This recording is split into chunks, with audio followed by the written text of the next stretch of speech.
Hello, good evening.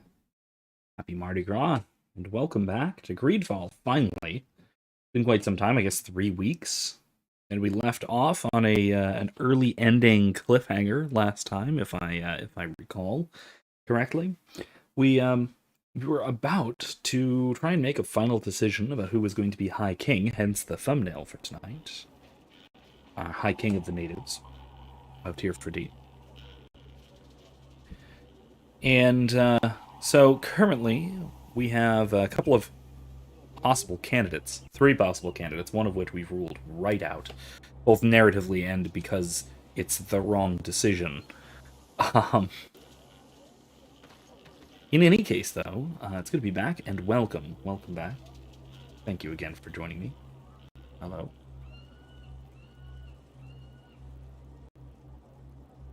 I finally have a Monday without an unexpected disaster.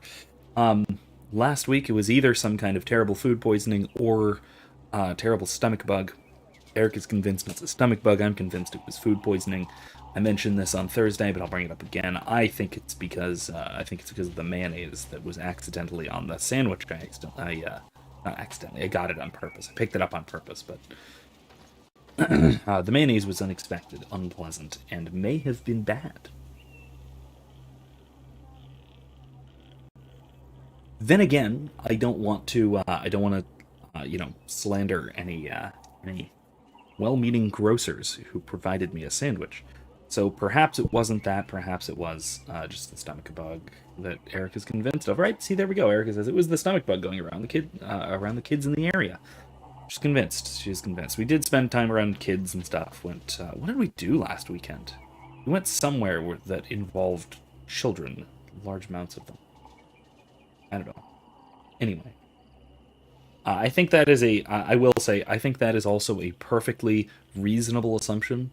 There's nothing obviously nonsensical about it being a stomach bug, so maybe that's it. Who knows?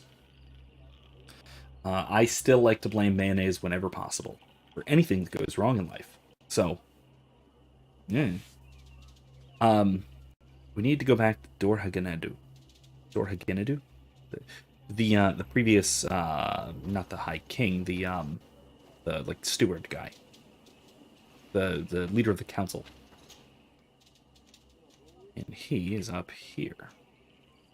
So let's just go ahead and do this. Let's give it a go. Um so the option we've ruled out was Deirdre. She was the warmongery type. She was loathsome towards the Renaigsa colonists, that is, all of us. Um, and I don't think, and so therefore I don't think that would end too well. The other two options are Dunkis and uh, Ulan. Those are the two in the thumbnail. Dunkis is the kind of moderate in the middle. He doesn't want to drive out the invaders or anything like that, but he also is not going to roll over for us, so to speak.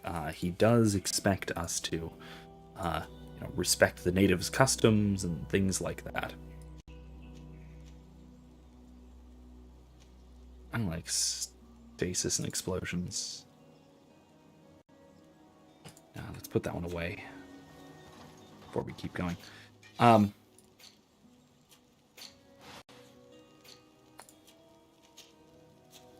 anyway, let's move on. Um, Dunkis, like I said, is kind of the middle of the road one.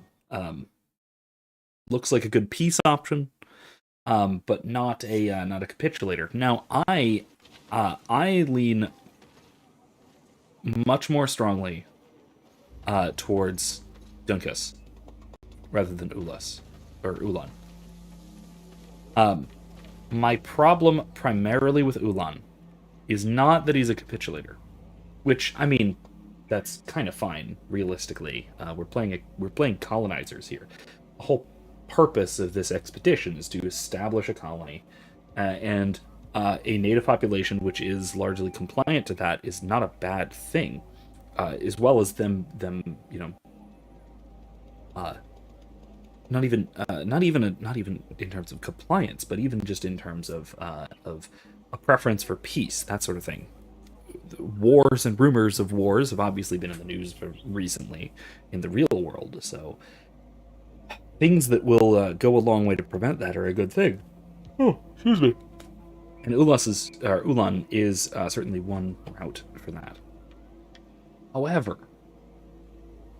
of all of the groups of Renaxa, of the old worlders, the continental people, us, he is far too buddy, uncomfortably buddy with the Bridge Alliance. Now, the Bridge Alliance, if you'll, oh, not that button, this button, no, whatever, this button. Haha, yeah.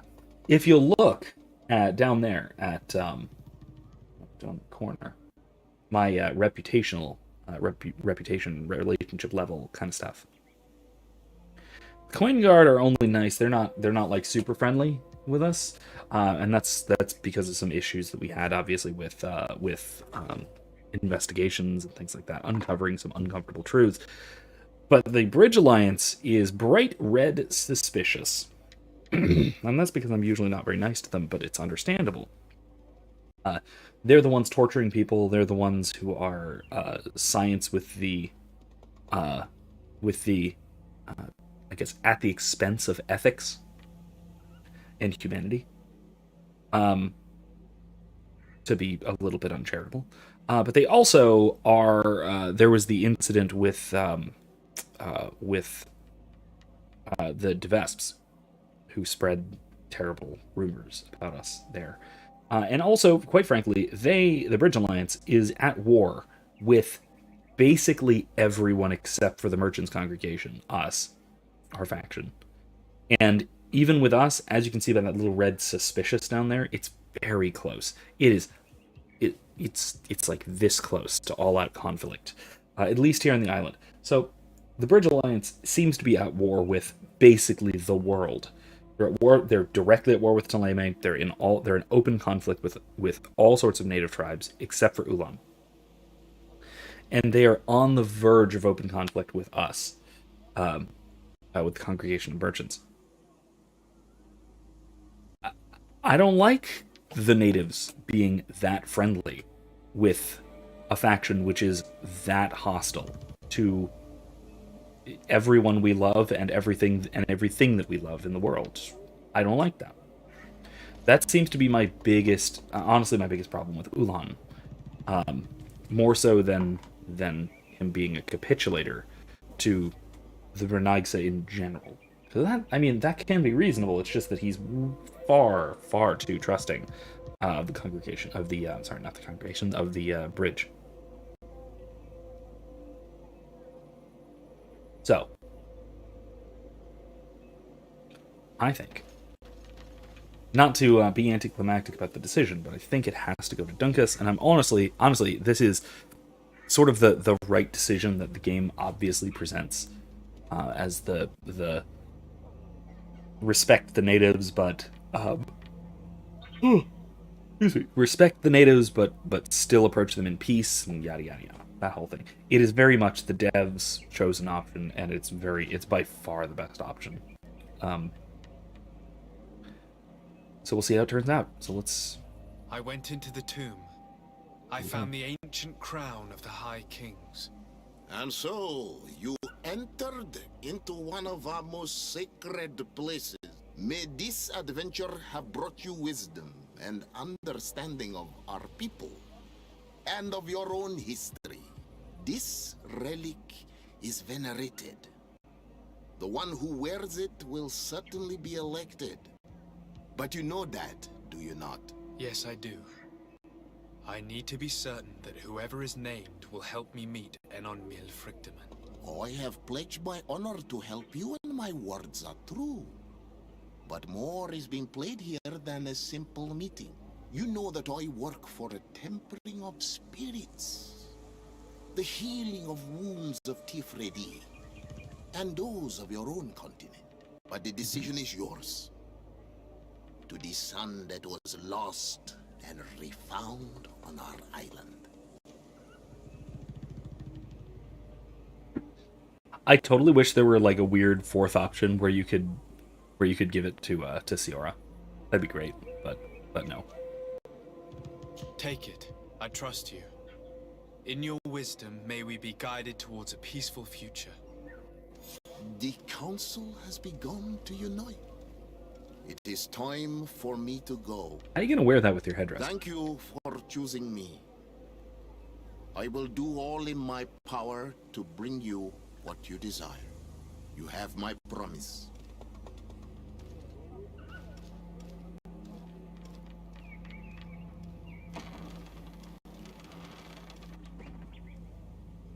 Now we wait. Oh.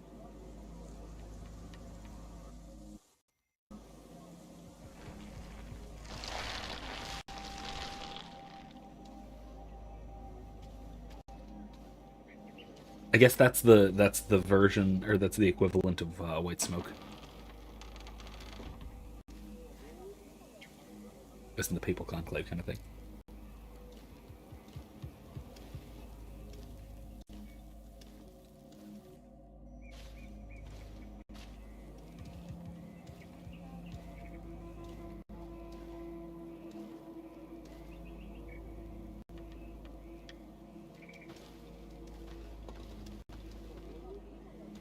He is so hard to recognize without the headdress.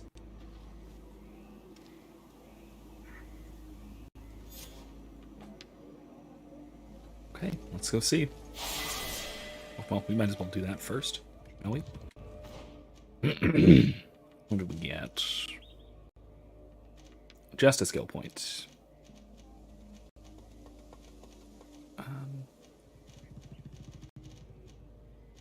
Got all sorts of guns. We should. I want to go for towards long blades. So let's go here.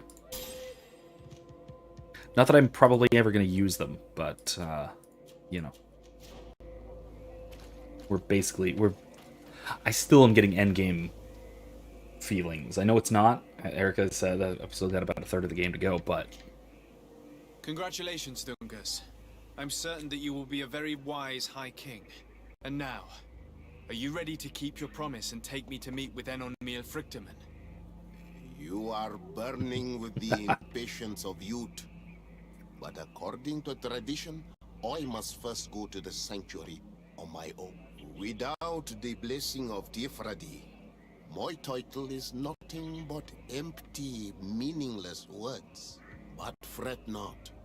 How could I be called wise if I went back on the promise I made my friend as soon as I got elected? Meet me at the sanctuary's entrance in that does 2 seem very days, politician-y. and I will open its doors for you. Thank you, Dunkis. I'll be there. that seems like exactly what I would expect from 2 anyone days getting elected. twiddling our thumbs in this village. Don't you think we have better things to do?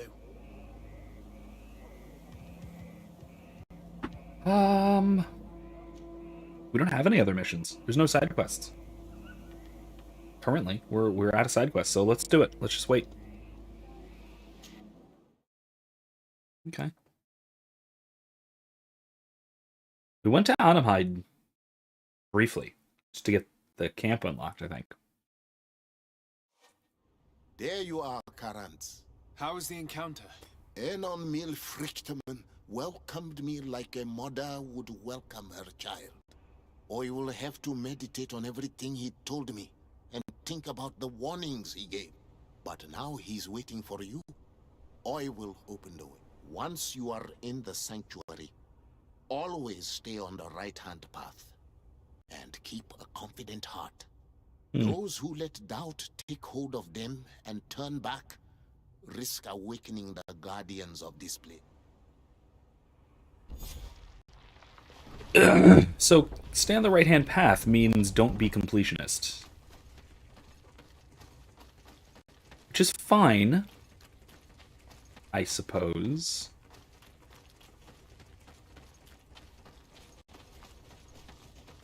Ooh. That's a heck of a lava flow. That's nuts. All this is very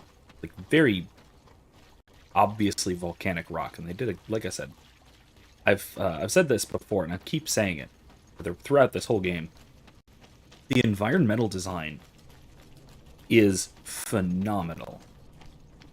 Even things as simple as the textures, right? The textures in this area in particular are like, this is very obviously relatively new volcanic rock. And oh man, yeah. See, here's like fresh lava flows. Very cool. It's spectacularly well designed in that aspect. It's funny, I've been watching some, I don't have it, it's not yet, I may eventually, but I don't have Elden Ring yet, but I've been seeing a bunch of playthroughs. Watching a few different people play it. And the environmental design is one thing about... Don't turn back, right? Forgot. The environmental design is one thing that really sticks out to me as weird. So it's not that the environmental design of Elden Ring is weird. Oh, hey, mate. How you doing?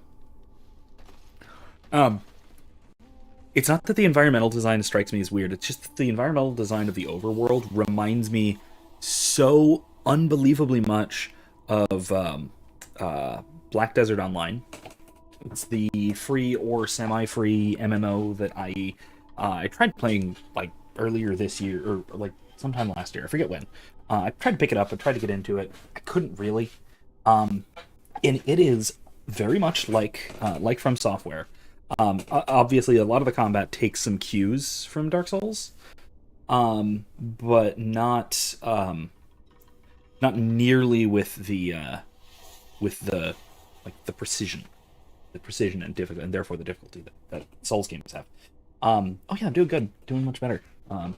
I've been like I said, I've been wildly, weirdly busy for the last couple of weeks, and been having all kinds of weird issues that canceled class and stuff. But hopefully, things are going smoothly at this point. So I'm getting ready to start teaching Aquinas' 5 Ways tomorrow, which I'm always excited about. And I have a bright blue semi-frozen cocktail, the Hawaiian something. It seems like the appropriate thing to have for coming up on Mardi Gras.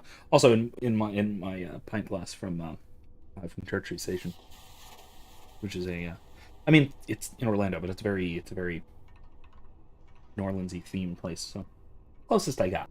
Right? Anyway.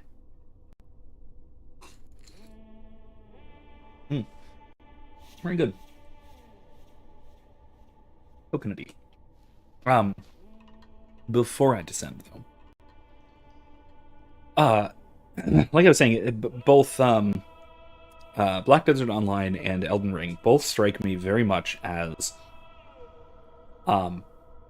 Japanese game design studios making a Western RPG, or making a Western style RPG, and I can't really put my finger on where that design is and what about it gives it that kind of design flair. Part of it is the look of the characters, and part of it is the very Eastern classes showing up. Like there's the samurai class in the Souls games, stuff like that. But there's some design sensibilities that are very, very Japanese in terms of game design, and I'm suddenly, for some reason, realizing that the environmental design is one of those. I don't know what it is about it. It just, like, every time I see it, I'm like, oh, is this Black Desert? No, it's not Black Desert. It's Elden Ring, because of course it is. That's what everyone's playing right now. So it's interesting. It's I don't think that's a bad thing, honestly. The environmental design of Black Desert was one of the best things about it, from what little I played. So combat was cool, but relatively simplistic.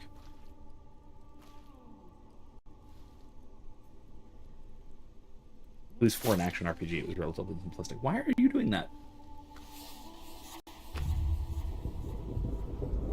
Who told you to do that? Okay, it worked, so fair enough. And so the child that was taken has returned. The flesh. Uh-oh, What's happening? Come on.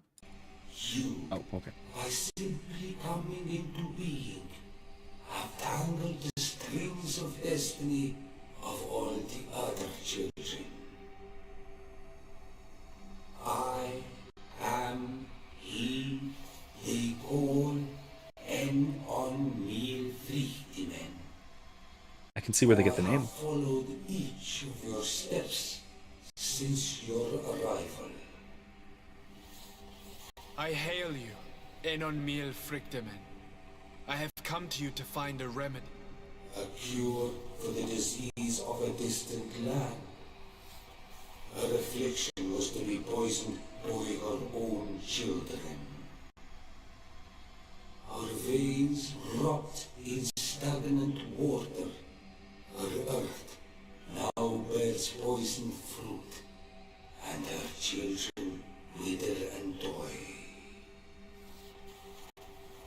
And still it is those same children who can heal the lands, and with them heal themselves, if they only wanted truly. They could be taught by my children, learn to give back in return, learn to heal.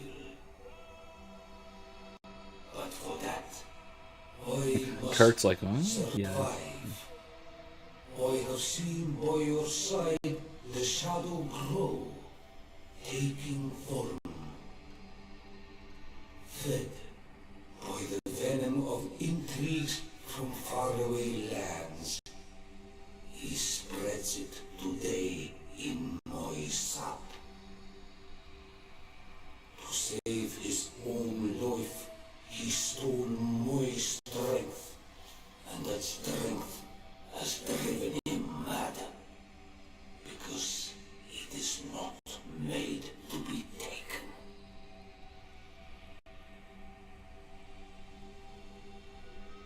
Ooh. He draws each day a little more from me, and threatens us all. I don't understand.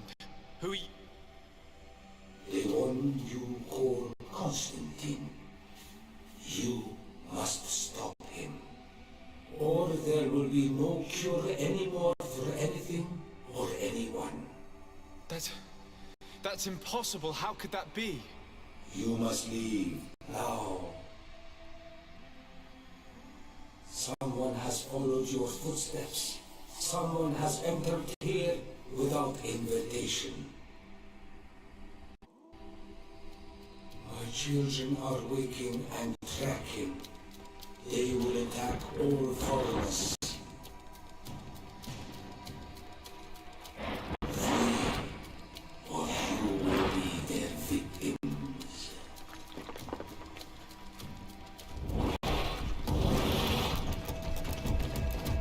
Okay.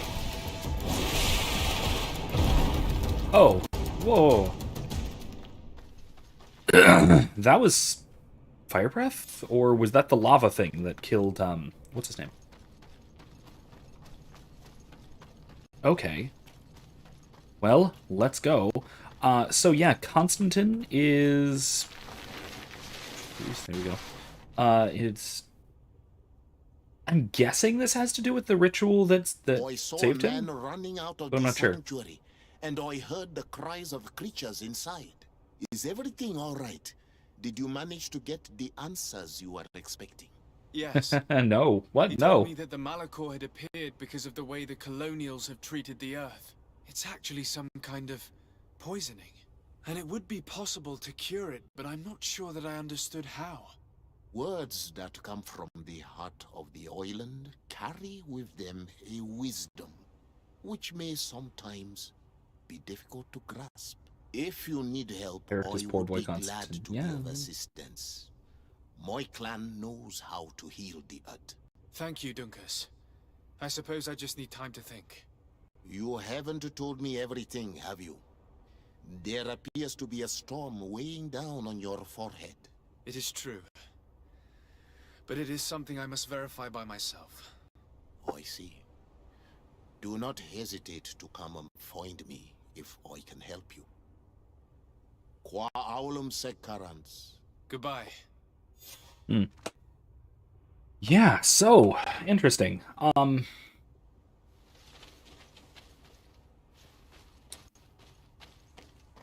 There's a bit of that. So something interesting that I've always noted, especially with respect to this period in history, broadly speaking. Let's just say the 17th, 18th centuries, age of sail, colonization, that sort of thing, which corresponds roughly to the Industrial Revolution, or leads up to it. Now,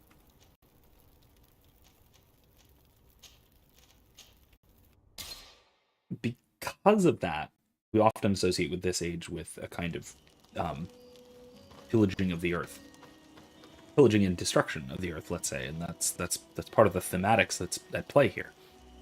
However, at the same time, I don't want to go all Uncle Ted here and say that the Industrial Revolution and its consequences have been a disaster not only for the human race but for the Earth, because that's also not quite right.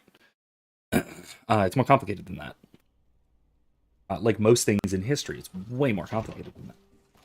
The complication primarily stems from the fact that while the Industrial Revolution at the time led to some extreme damage to the environment, and to human society for that matter, gradually, as that technology has continued to increase, we have been more and more and more, and will continue to be more and more capable of remedying the damage that we've done. Barring magic, which, to be fair, Dunkis has access to magic, significant magic, I guess. Barring magic, the continued advance of technology such that we have more efficient ways of doing things, which we do today by far, means that we are less reliant on the kinds of natural resources that the extraction of which was responsible for so much destruction 300-400 years ago. Because of that, or well, I mean 200 to 400 really, that whole range. Even leading up to the end of the 19th century,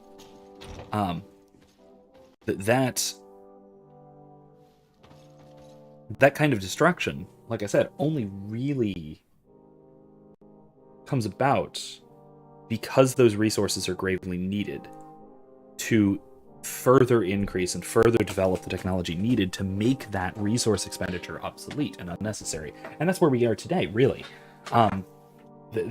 For example, one of the instances in the game that we've seen of healing the earth has been the replanting of forests. Something as simple as that. But that's not necessarily the kind of thing that you can do in a pre-industrial or early industrial society. You're going to be deforesting if you're going to support your civilization. However, now, this has been true for I think every year of the last 50 or 60 at least, that there has been more foliage, more tree cover on the earth than ever before in human history. In other words, we surpassed the point at which we have deforested, and it has only ever increased since we've been able to observe it. That is a spectacular accomplishment of healing, and it was only possible, or healing of the earth and the environment, and it's only ever been possible because of our massive increase in technology, right? Because we're not using wood anymore. And we're moving away from coal, we're moving away from oil, we're moving away from a lot of, we're gradually able to move away from these incredibly efficient but relatively destructive resources into relatively less efficient but more sustainable resources. And the reason that we're able to do that, we're able to use less efficient natural resources, less efficient inputs, is because our processes and our output technologies have become so much more efficient that we can get away with it. We can manage to do that. And that's an unbelievable change. My An dearest incredibly good cousin, one. I'm so glad to see you. You're Hi. right on time. We have visitors, and your advice would be most welcome. Let me introduce you to the emissaries of the Bridge Alliance and Teleme. Seeing them both in the We've same met. room is rather surprising, isn't it? But please, Your Excellencies, explain to us what brought you here. Sire, I have come to humbly request your help. We have been sustaining terrible attacks. Really? Are the natives behind this again? Unless it is those traitors of the Guard. We aren't sure, but it is almost certain that the natives are involved. Governor Burren is hoping that you could send him your cousin, as well as some troops. It would seem that we are in a similar situation, sire. Our city has been sustaining terribly violent assaults, and our losses are great. Our Mother Cardinal is begging you to send her some help as soon as possible. Dear allies, knowing that you are in such a delicate situation fills me with sorrow. However, the size of our troops has greatly reduced after the horrific attempt at a coup. Oh crap, we're Regarding gonna have to sending choose. my cousin, he's already very busy undertaking a mission of the utmost importance, without even mentioning the fact that what you describe fills me with fear for his life, which is most precious to me. No, He's getting more and I more really political. don't see how I could be of assistance to you. Constantine, we cannot remain deaf to the call of our allies. I'm sure I can find time to go and evaluate the situation. I would love to accompany you, but my people are being wrongfully accused. I am certain of it, and I want to prove it. Very well, my dear. You know I cannot refuse you anything, but remember how urgent it is for this antidote to be found. Yeah. We're so close to it now. Don't worry about it. You know how important this mission is to me. Well, this audience is coming to an end. Your Excellencies, inform your governors of my cousin's arrival. I hope that you realize how grateful you should be to him. Absolutely, sire. And we thank you both for receiving us. May the Enlightened always keep you in his divine blessing. So I don't have to choose. I can just go to each. Okay, cool. That's good. I was about to fret about that. We definitely need to do both, because we do need some of that sweet Bridge Alliance reputation, and Coin Guard for that matter. But that, I don't know if we're gonna get that. But we also probably need to talk to Constantine about him allegedly, slowly and gradually sapping the strength from the sap of Anon Milfrictamen. Somehow, my guess is beyond his knowledge. I don't know. Let's see what's up. Constantine, My dear cousin, I'm always happy to see you. What news do you bring?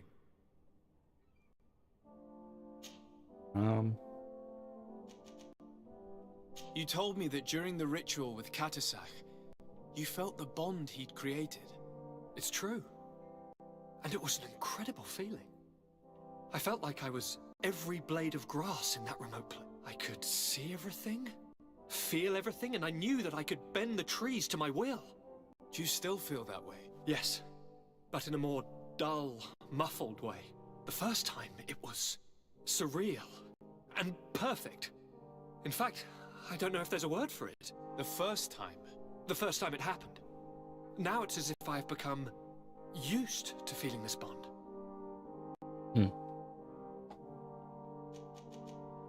That's odd. So that does sound like Kazazak set him up with some kind of a connection to Anon Milfrictamen as the sort of personification of the island. Maybe a parasitic kind of a relationship would make sense of what we're hearing.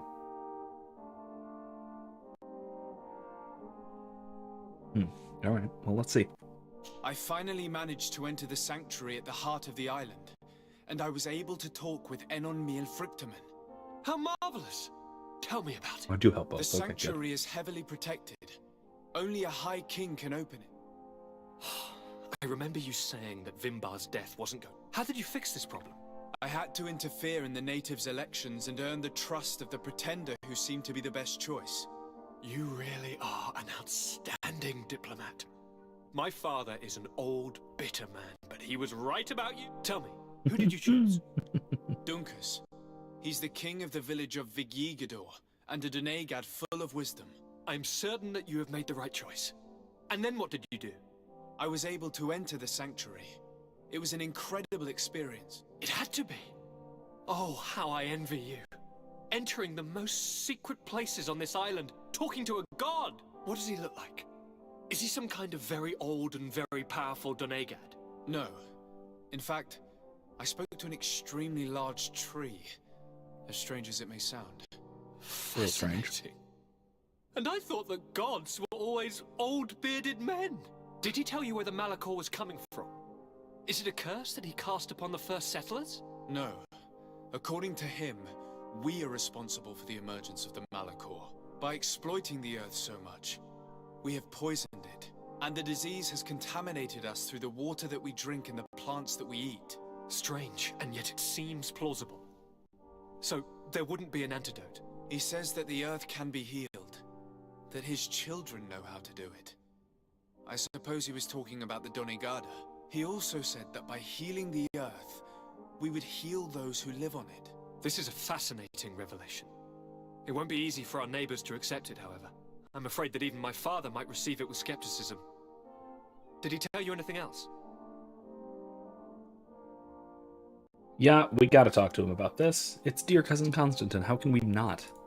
Yes. Something rather disturbing. He talked about you. He said his existence was in danger because of you.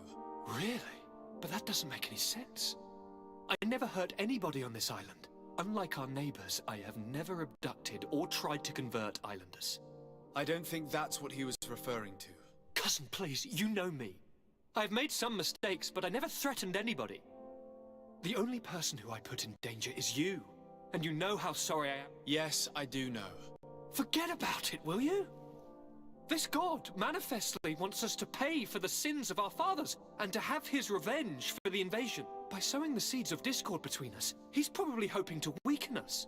Do you realize he's that acting you have really succeeded paranoid where everyone else has failed? The whole continent should be thanking you. Is there anything you would like to tell me? Okay, that was really suspicious. That was really suspicious.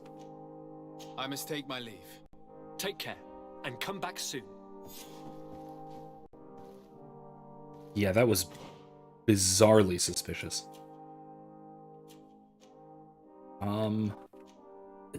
Because we could use some reputation, let's go to Hikmet first, shall we? And we'll leave Kurt and bring Afra. Okay.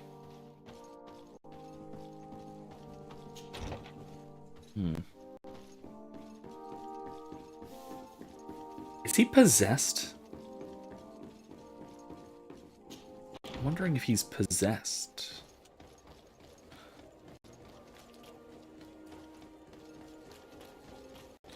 Because he certainly, especially with the two representatives, he was acting very politician-y. Far more than I'm used to seeing from him. Far more.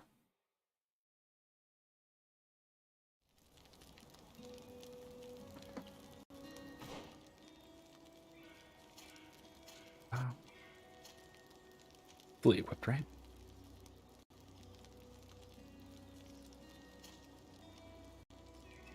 Age says it's circular. Telling him of that seems to have set him on a new path. Maybe. Possibly. I think... I don't know. It's...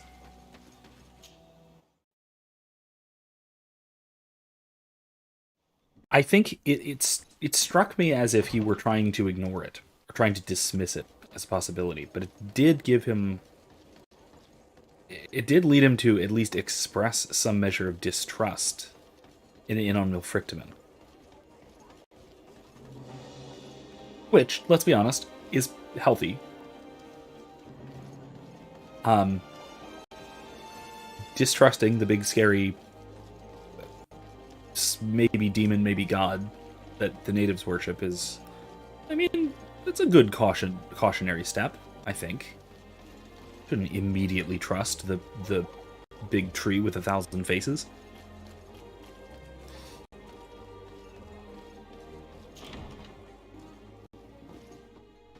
I don't know though.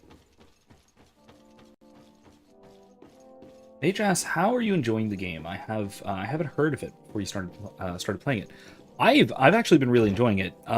It's a fairly standard action RPG.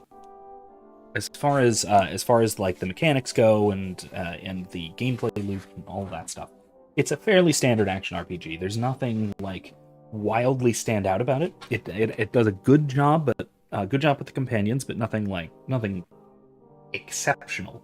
They're all likable.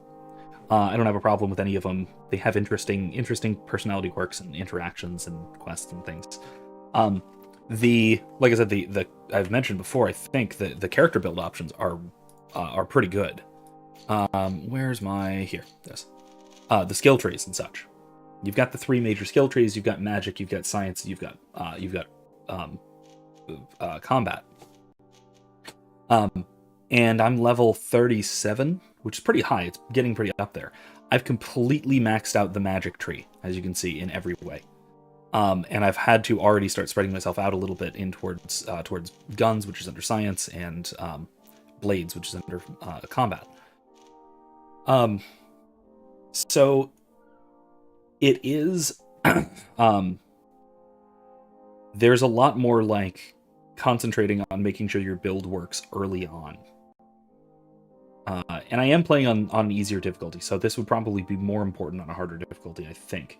But and then you've got your attribute points and talent points. So these are a lot rarer, harder to come by. But in any case, it's like I said, it is, I think, phenomenal, if only for its setting. I was ranting and raving and lauding its environmental design from the beginning of this series of streams, because it's so well done. The environmental design is absolutely gorgeous. The levels are well put together. Maybe says it looks like a smaller Path of Exile of Final Fantasy X skill tree. Something like that. There's, like Path of Exile, there's multiple routes to get to wherever you would need to get to. But it's not equipment based like Path of Exile is, which, I mean, of course not. That's a really unique thing. But it is, it's because it's circular, because everything kind of links together. Like, there are these multiple routes that you can take to get the things that you need to get, and that does leave a wide array of build options. I'm doing a primarily magic build with some one-handed blades. So light weapons, once they strip their armor magically, that kind of thing. That's the idea. A lot of that is unnecessary on a low difficulty. The combat is very easy on easy, which helps me to talk to you guys a little more straightforwardly. But it's still fun and engaging, and it lets you play with all of your different abilities and such. And like I said, also the setting, the like Age of Sail kind of a setting is not the kind of thing I usually expect from a fantasy RPG. And this does a really good job at capturing the feel of it, especially even if you're just listening to the music. This is just so very, like, 18th century colonial. It feels right, you know? Some weird tisms about the timescales, like apparently all of this was founded 30 years ago, which is not very long for this kind of development, this scale of civilization. Yeah, Hikmet, the first of the old world settlements here, was only 35 years old, something like that. That seems incredibly short of a time frame for me. Honestly, it's a problem that I also have with Mass Effect, though, for different reasons. Similar problem, different reasons. But yeah, I do highly recommend it. The story has been really engaging. The characters are interesting. If you don't mind very stiff character animations, then basically the kind of character animation quality I would expect from like 8 to 10 years ago. Whereas this game came out 4 years ago in 2000, I think 18 or 19. And it was a lower budget AA game from a relatively new studio, Spiders. So, expectations were low, but it met and exceeded the low expectations that everyone seemed to have. So I'm quite pleased with it, especially because you can usually get the game for like $20 or $30, often including the DLC, which was good, albeit short. The DLC was shorter than I expected. It was only about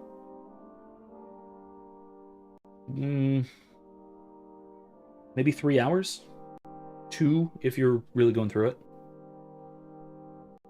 Really interesting, great music, good enemies, and some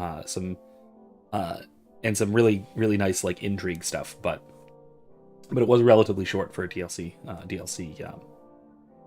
quest. It was more of a quest in the quest line. Even. This game does absolutely have my recommendation. Absolutely. I've been hoping you would come. Your Excellency, I heard news of the attacks against Hikmet. We have had our differences, but none can deny your incredible efficiency. You must surely know that were we not desperate, I would not trouble you with this. I'm listening. Animals, creatures have been attacking us relentlessly. They throw themselves upon our defenses day and night. You mean they guardians or animals? Try to avoid our weapons, rushing as if to swamp us in infinite numbers. Our best soldiers fall exhausted from fatigue. The others die shredded by their claws. Please find the origin of these attacks and make them stop. If we cannot hold out, the entire population of Hikmet will be devoured. I sent a small group of trackers so that they might follow the trail of the creatures. Their last message came from a dangerous area in the hands of natives. The savages are certainly at the root of these evil attacks. Who else could have trained all of these creatures? Could you indicate the zone in question? Trained? Alas, no. I didn't get the information. You must meet their officer, who will know how to guide you there. She's leading our troops in the outpost at the entrance to the city. Very well. I shall depart immediately. Be so kind as to keep me informed. This affair is driving me to madness. I would like to broach a rather unpleasant subject. Your treachery. I beg your pardon? What? Hold on, what? Have you forgotten that after sending me to save your savants that you then again sought my assistance? According to you, I needed only to convince the Tierna Hak Conductus to provide us with a remedy. But you used me like a pawn, seeking in truth to capture her. This was a while ago. I cannot understand why you are reacting in this way. I was certain that the witch doctor would refuse to help us. They have us marked down as enemies, after all. And I had good reason to believe that you would not resort to physical persuasion. You are even ready to use brute force against your own allies. Whatever do you mean? After wounding the Tierna, your spy attempted to kill me, Excellency. And you dare to tell me that my anger is exaggerated. Can I remind you that to assassinate a legate is to declare war against his sovereign? I promise you that I had no intention for any harm to befall. That man went beyond his orders, I assure you. I implore you, please accept my sincerest and profound apologies in the name of the Bridge Alliance. I can only give you the benefit of the doubt for now, Your Excellency. In the meantime, you need not keep a candle lit for the return of your spy. He paid for his audacity with his life. He would have been made to answer for such infamy, I assure you. I think I was Once probably again, supposed to come back here sincerely way for this earlier. crime. It should never have happened. In any case, we need to get our hands on this woman. The remedy. There never was a remedy. It was a wild goose chase. Perhaps even some sort of machination. No. That is terrible. This is a great setback. I think I know what happened. How could I have been so naive? What a shame.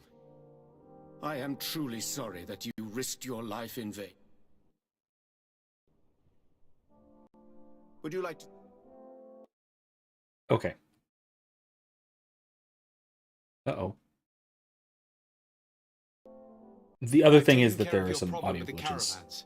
The merchant should now be able to Oh, jeez. Captain Rainhild has sent a message to that effect. You have done a great service for me.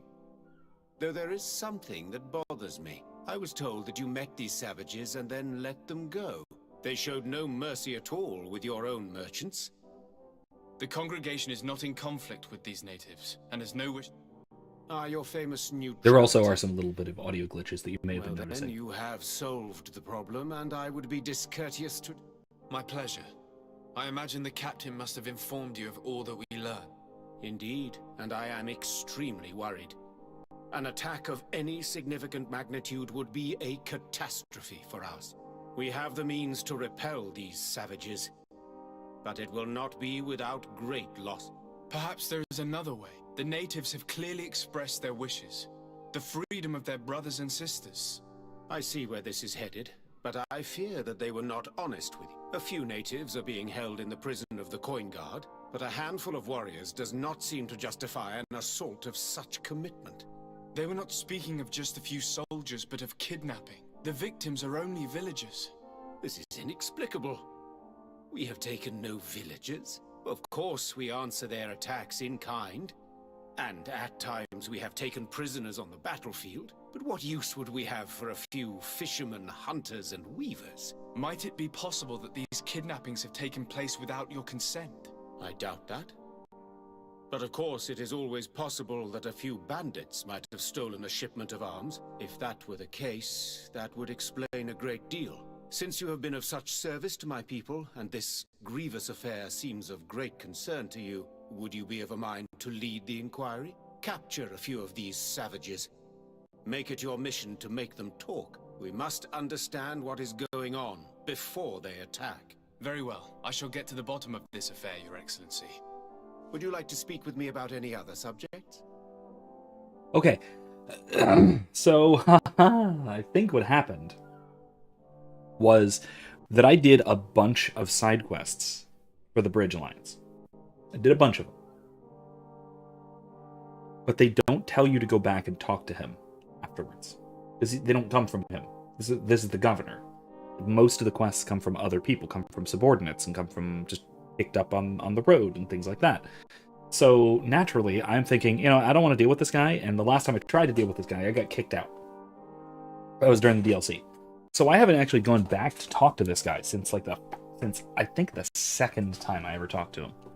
Way earlier. Like 10 streams ago, kind of earlier. Something like that.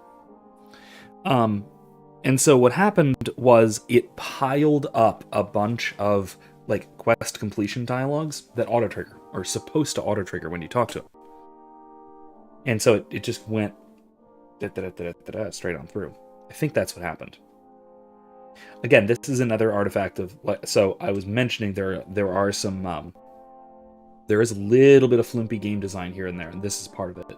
The other part of it, as I was mentioning, is the audio glitches. A lot of the times it sort of... the audio recording, or the and maybe it's the playing of it, kind of trails off at the end of a line of dialogue, so you don't get the full thing. I don't know why, but it's a glitch. It's some kind of a glitch that I don't know if anyone's fixed or not. Yeah, it like I said, it isn't the most polished game. So if that kind of stuff is going to bug you, then it's sure going to bug you. I'm used to this kind of crap. I'm used to playing 10 or 15-year-old games on the regular, so this was well above the standard of most of the games that I'm used to playing as far as like time goes. So,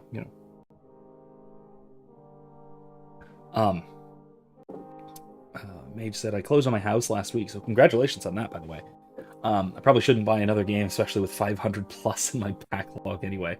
But if the story and setting are that good, I'll put the rest of your streams on the list. Yeah, I recommend it. I am pretty thorough here. I'm not going like full completionist, but I am doing all of the primary and the side quests.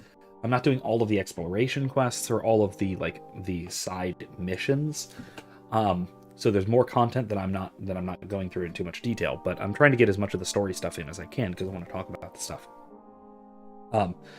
As far as games that seem unpolished, I actually I watched today. I watched a YouTube channel called The Salt Factory had a 2-hour plus review of The Outer Worlds, which is a game I've had recommended to me both through the stream and just for me to play.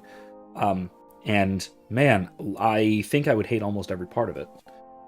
The messaging seems to be pretty ham-fisted. The setting is kind of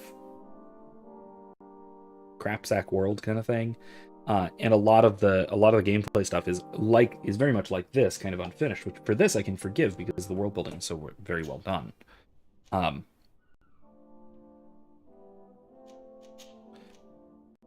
But for a game like The Outer Worlds, I don't know if I could deal with that. Look forward to seeing. It doesn't seem that enjoyable.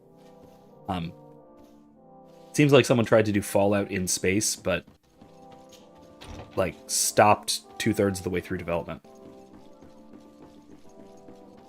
So. Oh yeah, Mage says, yeah, I tend to wait till 50 to 90% off sales. I'm used to older games with glitches. Yeah, same. I was talking about Elden Ring. I'm probably not going to get it for a year or two at least.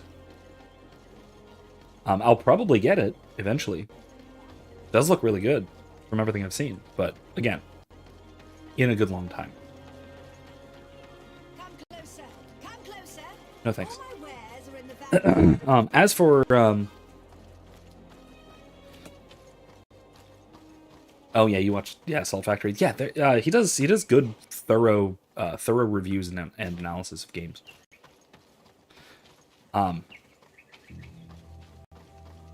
That said, I once in a while will find myself disagreeing with some of his takes on things. His relatively recent Mass Effect 2 video, I think, was a little bit overly praising. Which, I mean, let's be fair, is the kind of it's the kind of default position. Like, everybody praises Mass Effect 2. But I don't tend to think that it stands up quite the way that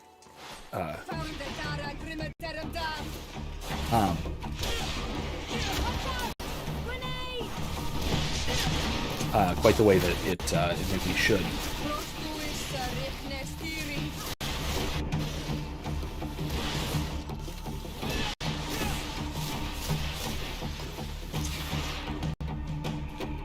Okay. Let's give Stasis a little bit to get rid of its armor. And we'll all just shoot it. Okay, gun time. Nice. Alright. Anyway, though. Yeah, like I said, it's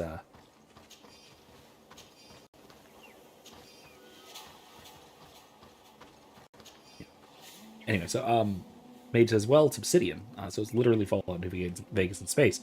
Except apparently woke and meh writing. Yeah, that's another thing I get the impression of, that that there were some weird wokeisms to it, and especially a lot of the corporate dystopia messaging is like wildly ham-fisted from what I was seeing. You managed to make it through. A group of these enraged beasts all managed to get kinds of stuff like past that. our defenses. And everything Yes, that we comes fought with and that. defeated them. But how did they make it through? My men are exhausted.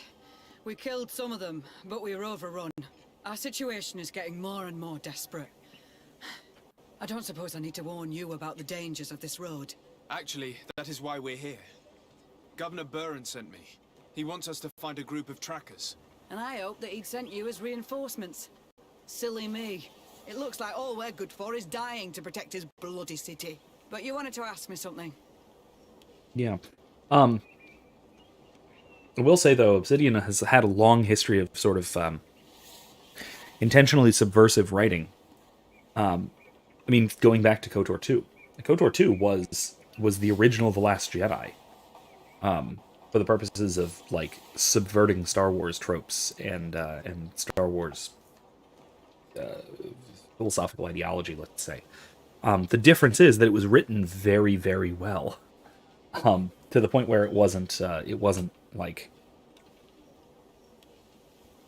It deconstructed and inverted a lot of what we knew about Star Wars in ways that I think could have probably been done better, and maybe needn't have been done in general. However, it was done well for what it was. Like, that's undeniable. KOTOR 2 was phenomenal. Phenomenally well written. Freya gets way too much hype as a philosopher, like the whole philosophy of Freya thing. Because because Kreia has the philosophical depth of a 13-year-old who just read Ayn Rand and Nietzsche. So, I mean, I do. By the way, I do plan on playing KOTOR, probably both 1 and 2 on the channel, and so I'm going to be doing a lot of like picking Kreia apart, and let's say deconstructing the deconstruction. But it's either way, regardless of whether I agree or disagree with her philosophy. I think that it's phenomenally well written as a story. New Vegas as well. I can never get into the Fallout franchise. It's not a favorite of mine. I'm okay watching it, but playing it, I can't immerse myself in the world in the same way that I can with some other franchises. But from what I've seen a good deal of New Vegas. Again, the writing is spectacular, especially if you compare it to Outer Worlds, which, like you said, is quite a shame. Mage says it's a shame since New Vegas was the best Fallout. The only good modern one, Obsidian, used to be awesome. Yeah, and that goes for a lot of companies. BioWare is the other one. Like, used to be unbelievable, like unbelievable in a good way, and more recently has taken a downhill turn, which I think started with parts of Inquisition. You can see traces of it in Dragon Age Inquisition. Traces of the wokeism, traces of the sort of overly quippy writing kind of thing. I still think that Inquisition, the writing was overall very good. But all of the cracks that started appearing really showed themselves in Andromeda, really showed themselves in Anthem, and I expect, unfortunately, to show themselves in Dragon Age 4 as well. Hopefully not. I'm holding out hope for Dragon Age 4 for now. See. We will see. But my expectations are tempered. Let's put it that way. Mage says, right, fans don't hate subversion if it's done well. It was the your Snoke Farron theory is wrong, stupid was the problem, because most theories were better than what we got. Ditto for the rest of the subversions. Yeah, it's not like... Let me put it this way. If all of the people whose Snoke theories didn't happen, and mine... Have I ever mentioned my Snoke theory? Because I had a good one. I had a good one that actually came up after The Last Jedi, oddly enough.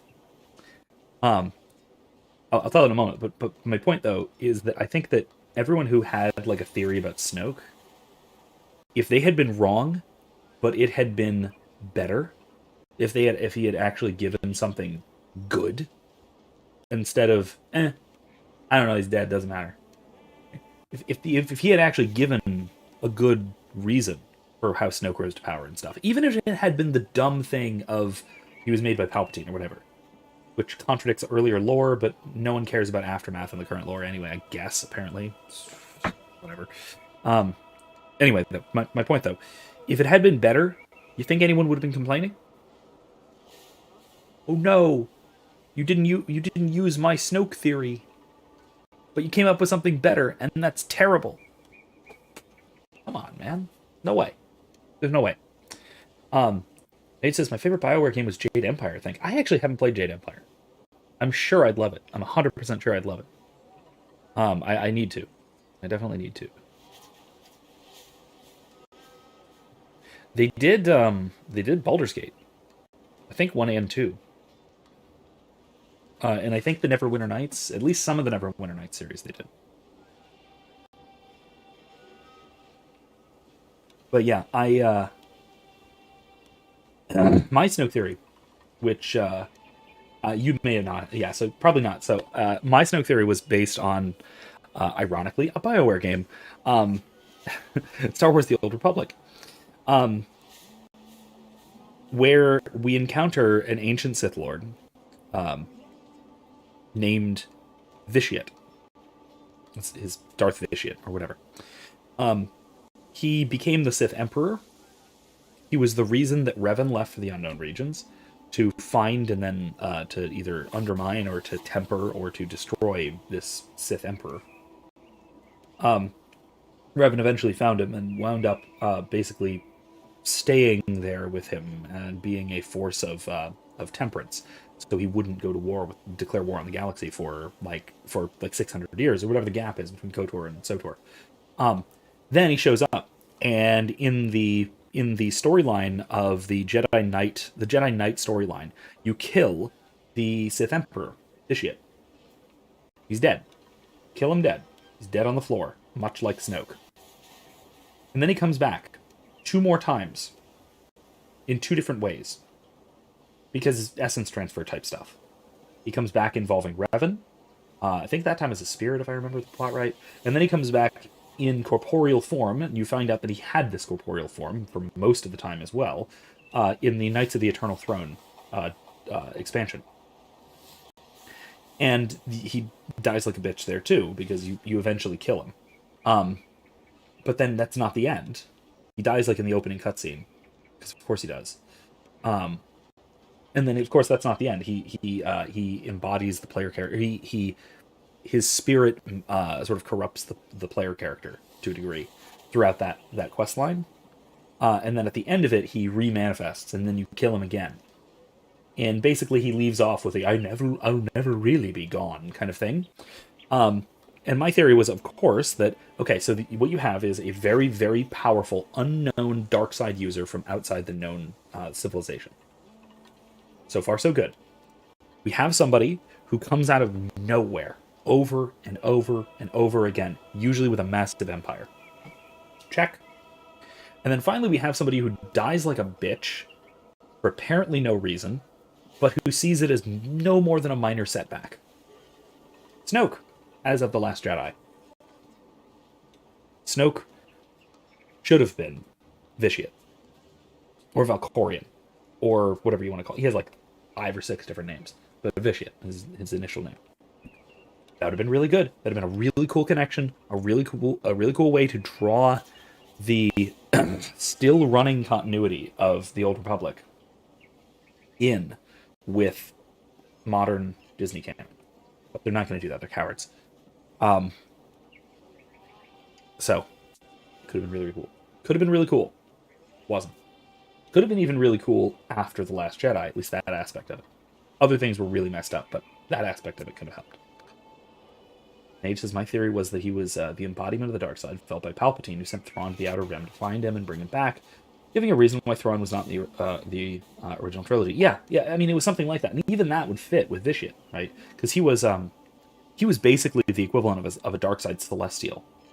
He had transcended in physicality to a significant degree, at least as far as is possible for a darksider, by all sorts of dark rituals that involved consuming the life force of whole planets and things like that. Would have been cool. Again, all the puzzle pieces fit as of The Last Jedi, at least until we saw Snoke's in jars in Palpatine's lab. What are you gonna do? Mage continues. Despite Thrawn being their best admiral, and adds a reason why something could be stronger than Palpatine in the known galaxy. Yeah, I mean, all of that. And that's what we get in the Aftermath trilogy of the book series. It's just that how do I say this? I'm not going to say it nicely. The current story group at Lucasfilm, and I'm unfortunately including Filoni in this. Filoni and Favreau have to include them in this. They don't give a damn about continuity. Yeah. And consistency is out the window like crazy. There are certain things in the current continuity that are just retconned out of existence because they've been contradicted. And I don't mean that they're gonna have to reinterpret some things like they did with the EU novels that came out before the prequel trilogy. Like that, there was all sorts of like retconning, retroactive fiddle faddling with things to make it fit, and just to kind of like fudge some numbers on like character ages and things like that. Fine, that's doable. All that's fine. All that's perfectly workable. This is explicit contradictions. Like we get 2 different stories of Kanan Jarrus during Order 66. We get one in his comic, and then we get one in the Bad Batch. We get 2 different stories of Ahsoka Tano on Mandalore facing Maul. We get the one in her novel, and the one in the Siege of Mandalore Clone Wars arc. And they are, as far as I know, completely ignoring the older material. And again, the same thing applies to the Aftermath trilogy, which is basically ignored in terms of world building, both for the sort of Mandoverse and for obviously, completely ignored for the Rise of Skywalker. It bothers me because it mostly bothers me because the only reason that I was consoled at the loss of the expanded universe was that one of the reasons they were doing it was to consolidate the canon, to make everything moving forward consistent in a way that the old canon never was, because it had different sources. It had very different sources. To make everything canon moving forward, that was great.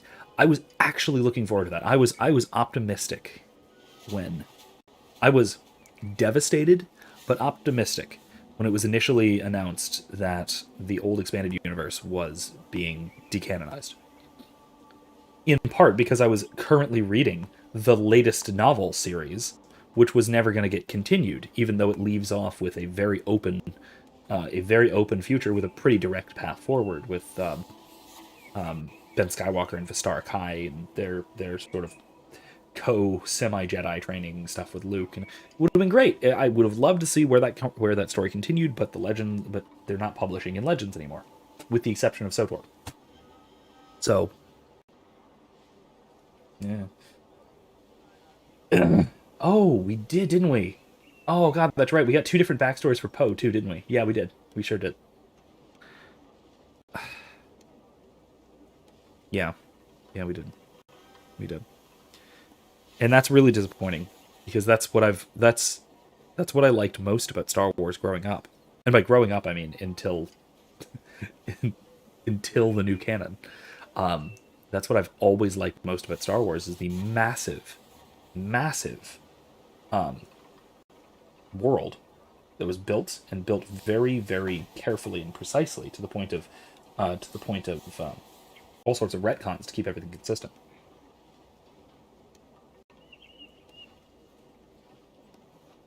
And by retcons, again, in this context, I don't mean acting like things didn't happen. It's reinterpreting what was said. Like, I mean, the clearest example we get of this is just straight from George Lucas.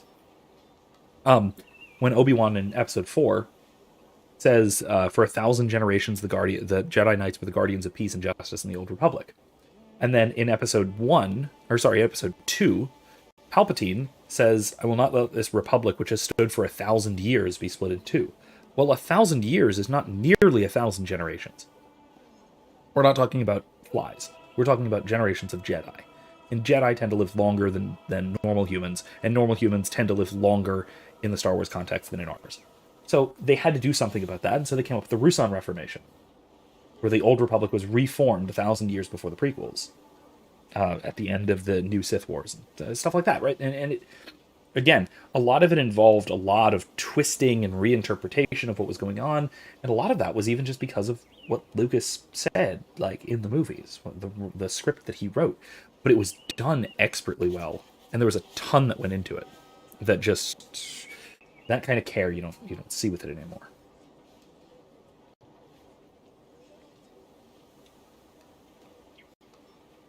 Yeah, definitely. Yeah. Repost that in Discord, what you're talking about. Where you were talking about the same kind of thing. Yeah, put that in the Discord somewhere. Maybe media or something. Like, I have basically, since I first encountered Star Wars when the special editions came out in theaters, I was 5 years old. And I watched them all through, and I watched them again absolutely obsessively until the prequels came out, and I watched them just as obsessively. I even went to the midnight premiere of the Clone Wars animated movie when I was in high school. And I liked it. Hell, I loved it. Yeah, Ahsoka was annoying, but of course she was. Yeah, the Jabba the Hutt's son was dumb, but so what? It was still a good plot. It was still good character stuff. It was still great. I still really enjoyed it. But, and then the series and all that moving forward, it was fantastic. And I've always been a huge fan of Star Wars. And a large part of it is because of that consistency.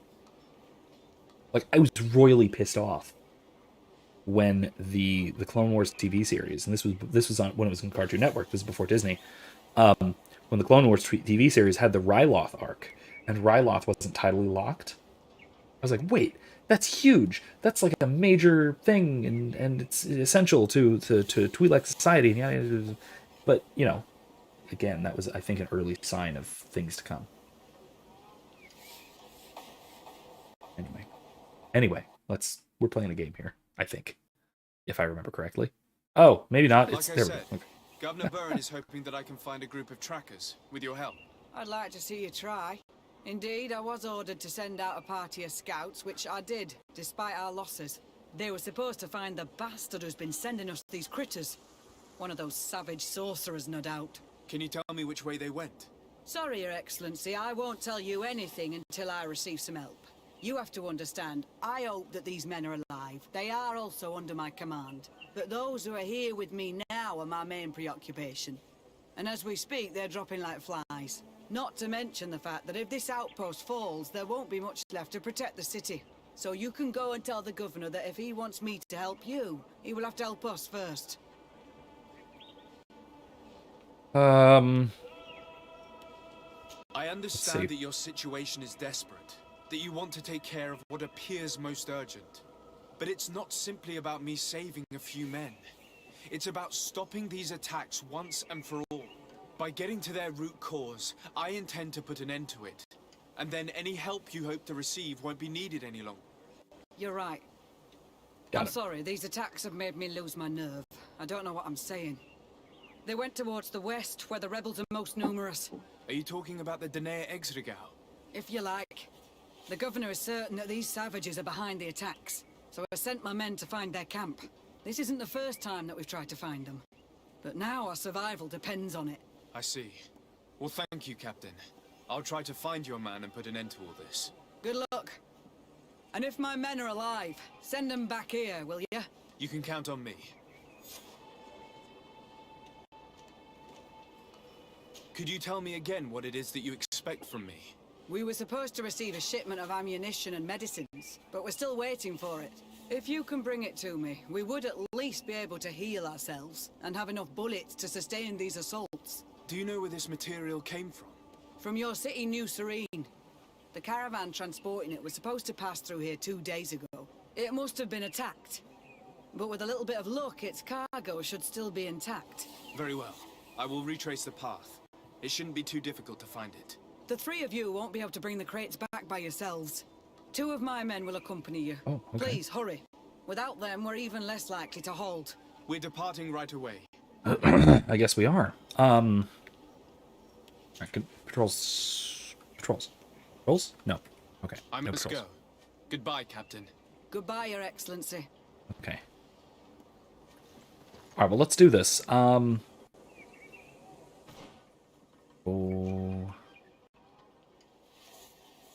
That, right?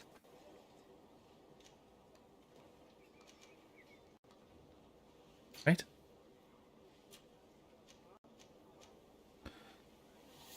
Yeah, I'll do that next. Yeah. Oh man, that's great. It says, in elementary school I had 100+ flashcards of every character who had a 6-inch figure. I'd spend every lunch period quizzing myself. That's fantastic. I love it. And that's especially back when the 6-inch figures, they had those for every little side character that could have possibly existed. I love that. Which again, I know I follow some collector channels like Thor Skywalker, like toy collecting channels and such, especially for Star Wars. And the figures they're coming out with now, even the retro ones, the retro series, the Black series, that go back a ways, they don't have the same level of they don't reach that far into the back catalog of characters. Like you're not going to find a Max Rebo figure. You did in the 90s. Also, he said, "Oh yeah, sorry for my part in derailing the stream." No problem. Don't worry about that. That is what the stream is for. The game is to give us things to talk about, and then we talk about stuff. And if we wind up talking about Star Wars, that happens too. Which, incidentally, when I do end up finishing this game, we do have to figure out what to do next. KOTOR's on the list. Been thinking about it. Speaking other things we've been speaking of, I'm thinking about Andromeda. For all its faults, I still like Andromeda. I'd like to play it on stream because there's a lot to talk about. And then other one on the list, the other big one that I've talked about before, and I'm really thinking about, I might do it now, I might wait until after Inquisition, after we're done with Dragon Age, would be Kingdom Come Deliverance. It's another one that's majorly there on the list that I'm really thinking about playing, that I'd really like to do on the stream eventually.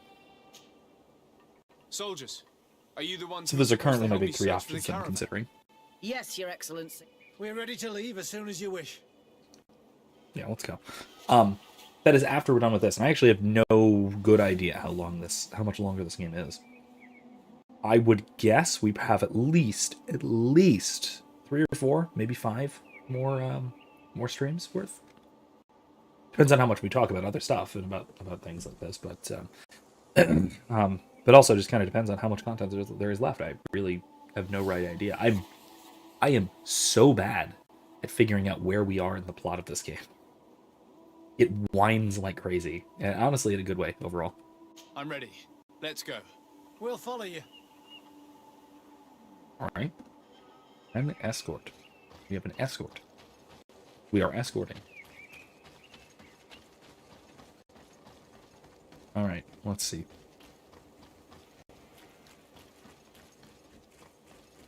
Why are all the corpses smoking? Or magicking? I'm not sure if they're smoking or magicking. There are tracks of a heavy carriage. They must belong to our caravan. Let's take a closer look. Okay. This looks like the place the carriage left the road. There are also some animal prints. They were being chased. They must have tried to escape them by taking the small path. Let's follow them. Man, they were almost there too. They could have made it. Maybe. I don't know. I hope that those who are accompanying the caravan are still alive. You have witnessed the violence of the attacks we are sustaining. Oh, here we go. They must all be dead. I'm more worried about the potions. If they're broken... Okay, well, here we go.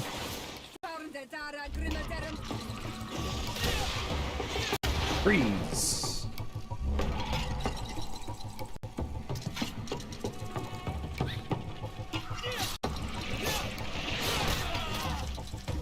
Ow.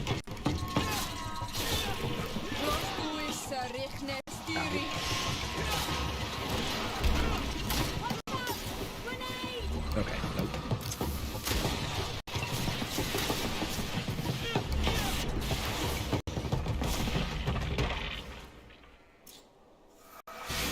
There we go. Need some of that magic. Some of that nice magic healing. I did very poorly in that combat. Goofed it. I keep forgetting to like dodge and block, especially when I'm in melee combat. They're all dead. They were torn to shreds. But the cargo is still here, and it looks like it's in good condition. As for the carriage, it's damaged. And without it, we'll have a hard time transporting this to the outpost. Do any of you know how to fix it? There's a lot of work, but I should be able to do it. It'll take some time, though. The beasts may come back at any moment. Make it quick. I'm starting right away. And don't worry. We'll protect you as long as necessary. Okay. Oh, it's not that long.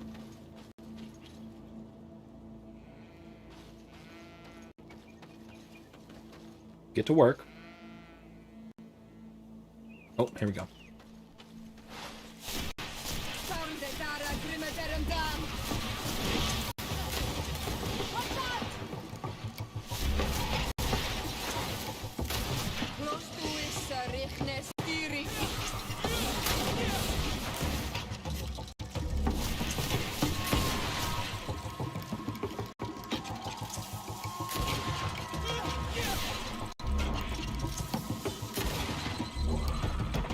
Okay. Got those.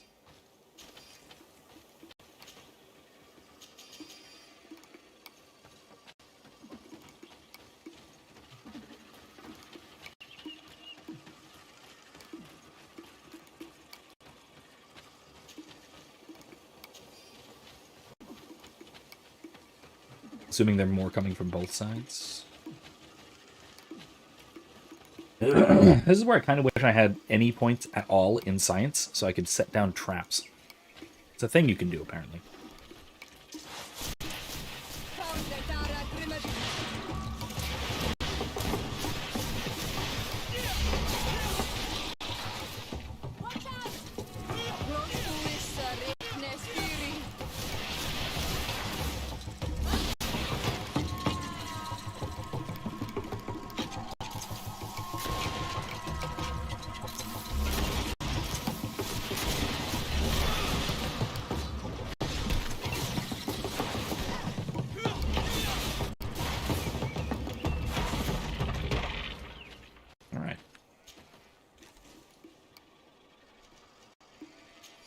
As I have mentioned before, the combat is much easier on the easy difficulty like I'm playing.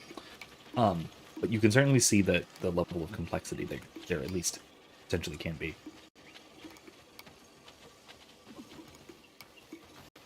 And this is just against animal enemies, not gunners, not spellcasters.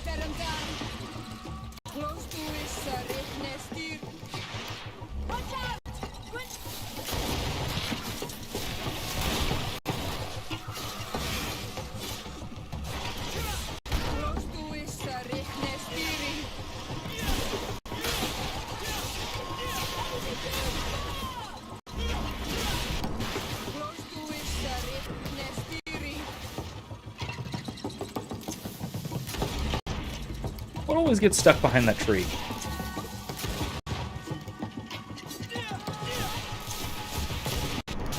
There we go.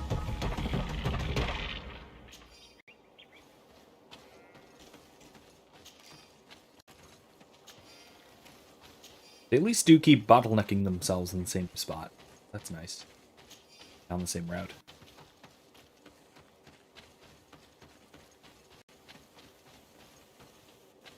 Right. There. I did what I could, but it should hold.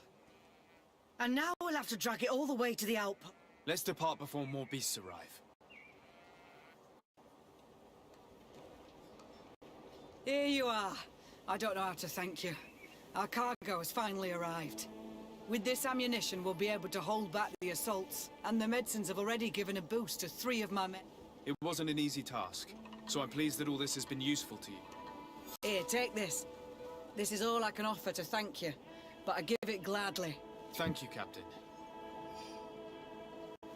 Alright, so the other thing, another thing about this, as far as the world building goes, that I can complain about slightly, I have before, is the indistinctiveness of the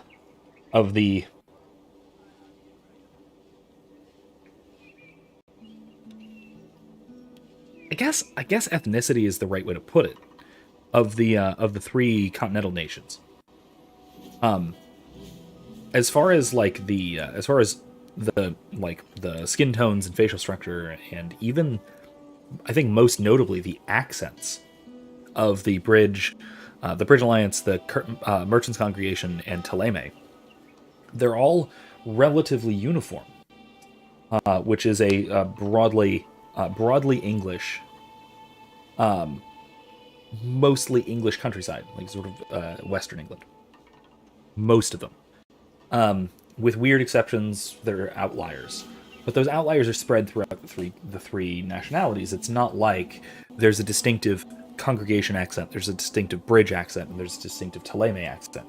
It's not like there's a distinctive look for each of them. There is on their clothing and armor, but not of the people. And that's a little bit... I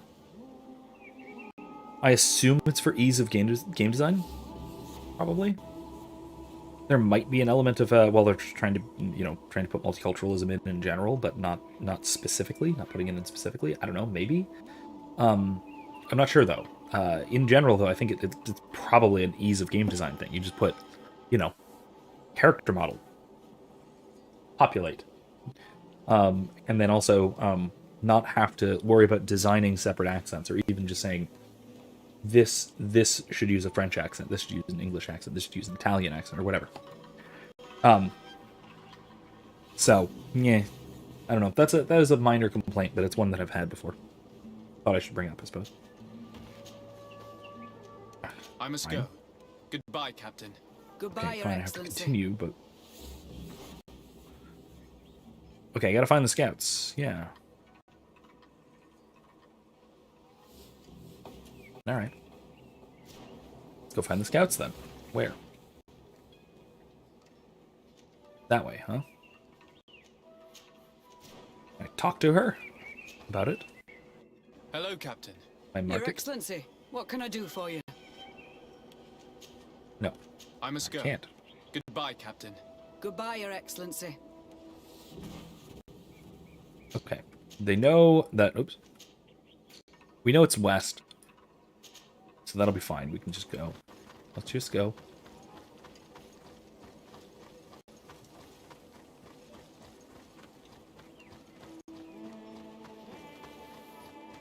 Now, technically, once you get to the world map, however you get there, whether that's at a campsite even, or whichever kind of thing, whichever of the exits you go to, you can go wherever.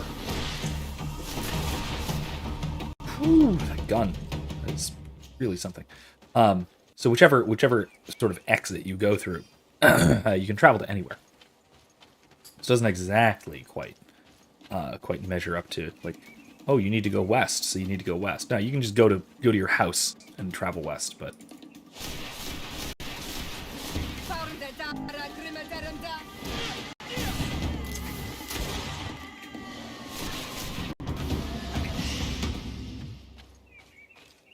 yeah. It could be a kind of wokeism, like they're just trying to do a generic multiculturalism, but honestly, I mean, I think that there's little of it, aside from a whole, like, the aspect of, like, lauding the natives. The wise native trope is very much in force here. Aside from that, there's not much. So it's not too bad. So it's otherwise not too bad. For a lot of reasons, I would expect this game came out in, like, 2014, before the world went mad. That is also, I will say, in part due to just due to the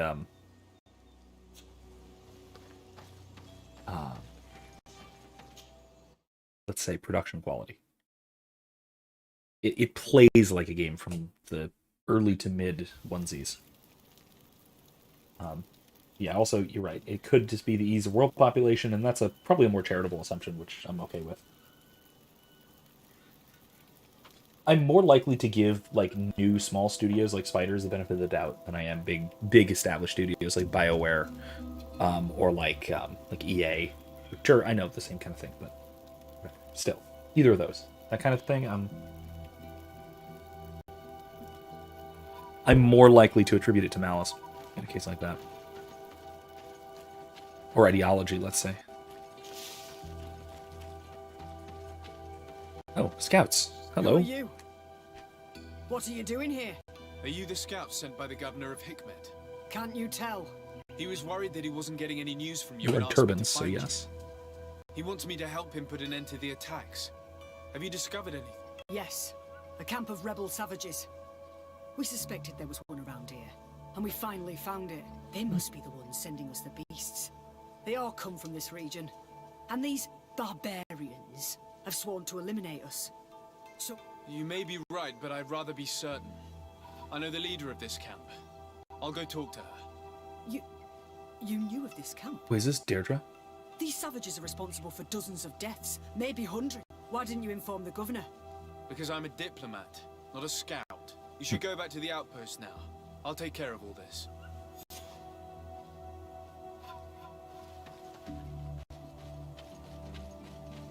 I'm a diplomat who has slaughtered more people than any other man on this island. Ever. Just saying. Just saying. Yeah, this is Deirdre. Great. We have to go deal with Deirdre, who we just took the crown away from. Crown of the High King. We just beat her up and took the crown from right under her nose.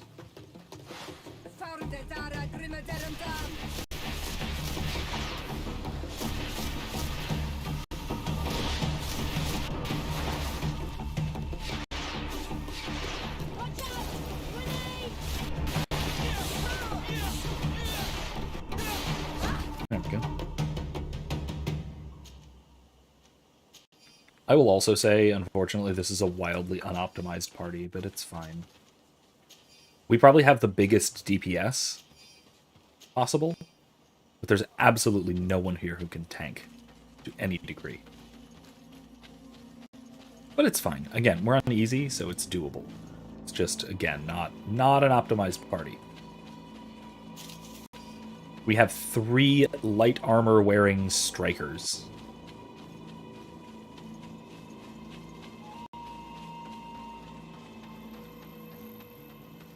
To put it into, standard RPG terms.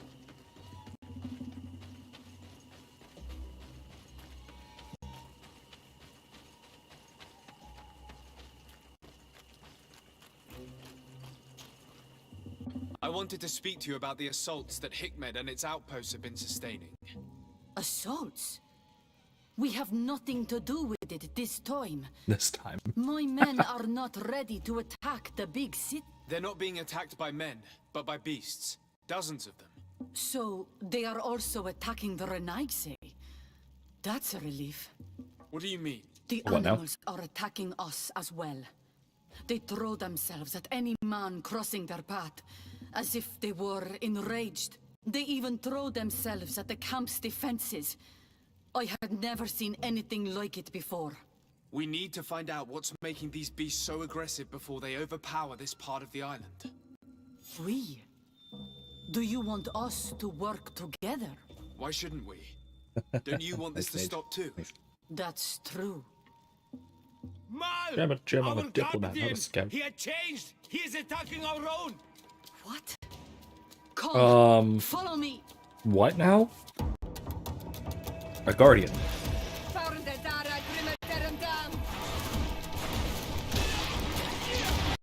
Everyone stop. There we go. Wait, why? There we go.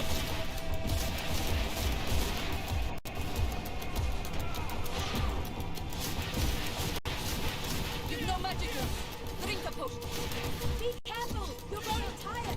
You should drink a potion. Sure. You need it brave enough to fight. You are going to take your arrogance. So, relax. You are going to pay brave enough to fight.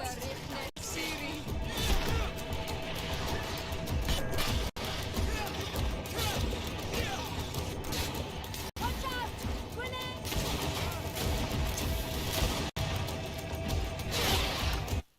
Oh.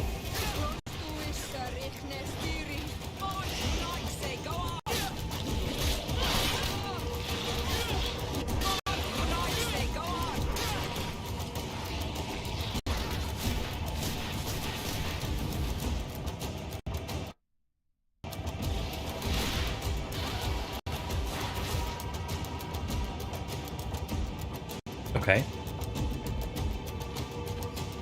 Gotta loot. Loot everything first, obviously. See, this is why our people are afflicted with the Malachor. You can't do anything without looting first. That's gotta be it. It's gotta be it.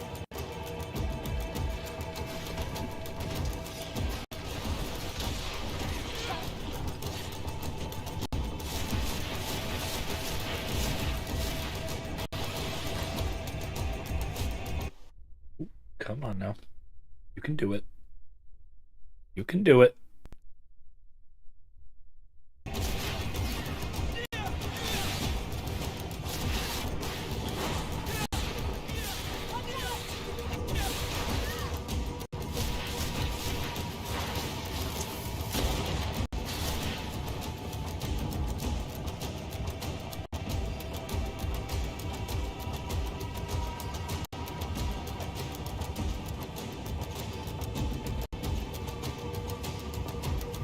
Oh, hi.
Jeez.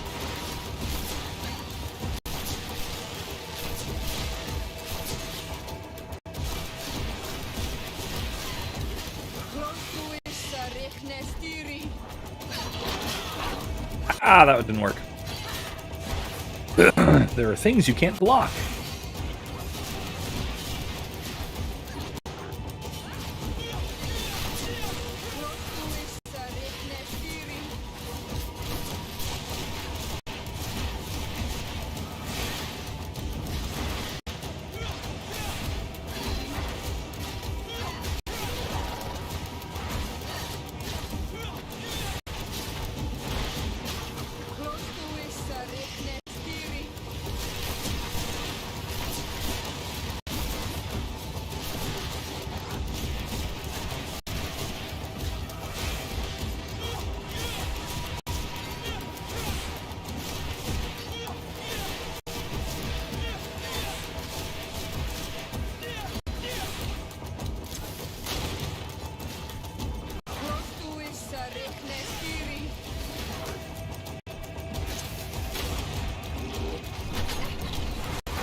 This is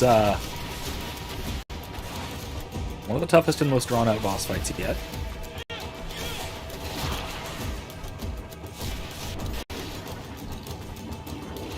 Whew! Okay. What happened to our Nardine? No idea. I'm sorry. It left me no choice. You fought bravely and you did what you had to do. Our guardian had changed. It no longer recognized its children, and it was the one leading these beasts against us. Something really bad must have happened to it. You could say that again. Strange. As if it was sick.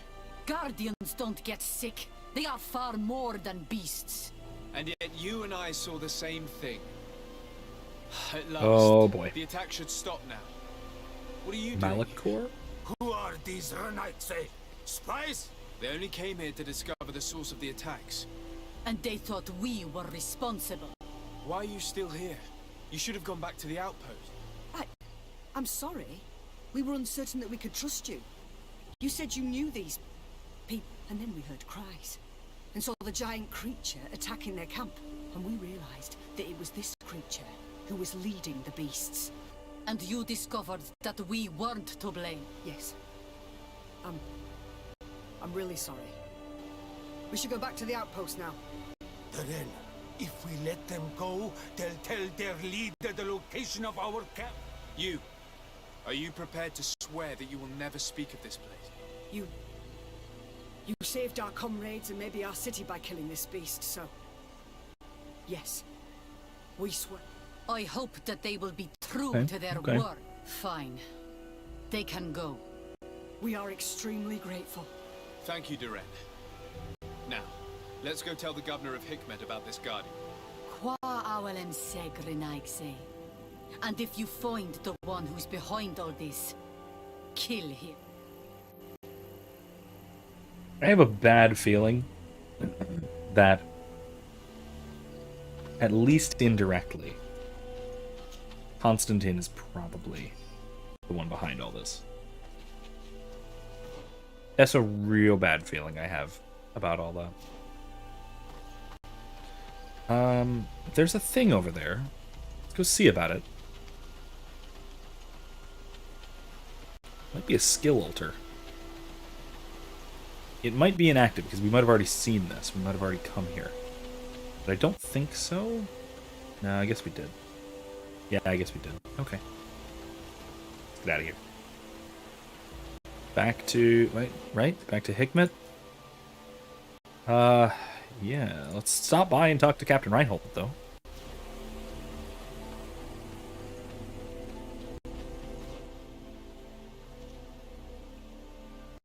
Yeah, I guess we can go over in the other side there. Travel from over there. That would work.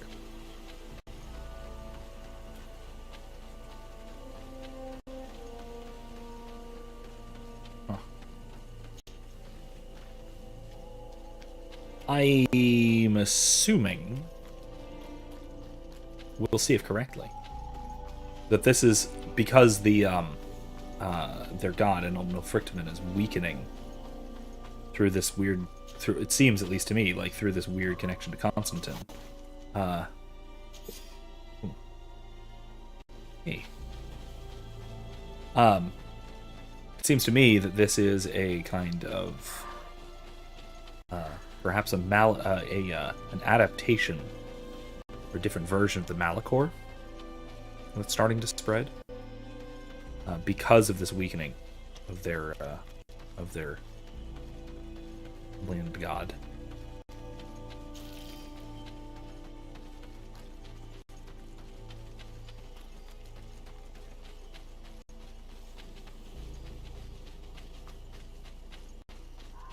Okay.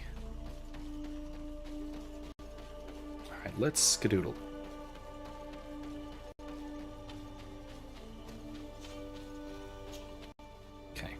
Where to? Back to Hikmet, I suppose. West Road. We want to stop and talk to that captain first. On the way back.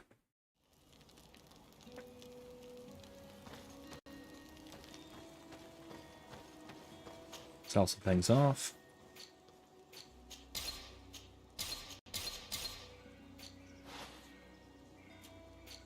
Anything else to sell? I don't think so. No. No, we're good. Let's go. I love that it uses the campsite as a loading screen.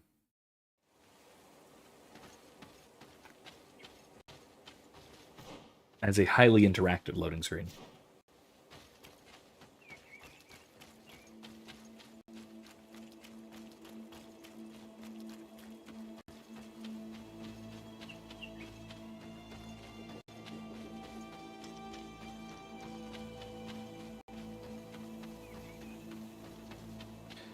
Okay.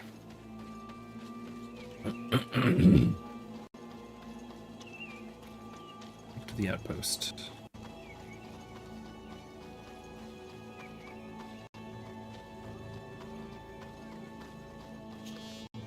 Hello, Captain. Your Excellency, what can I do for you? No. All right, never mind. I must go. Goodbye. Goodbye, Captain. Goodbye, Your Excellency. Never mind, I suppose.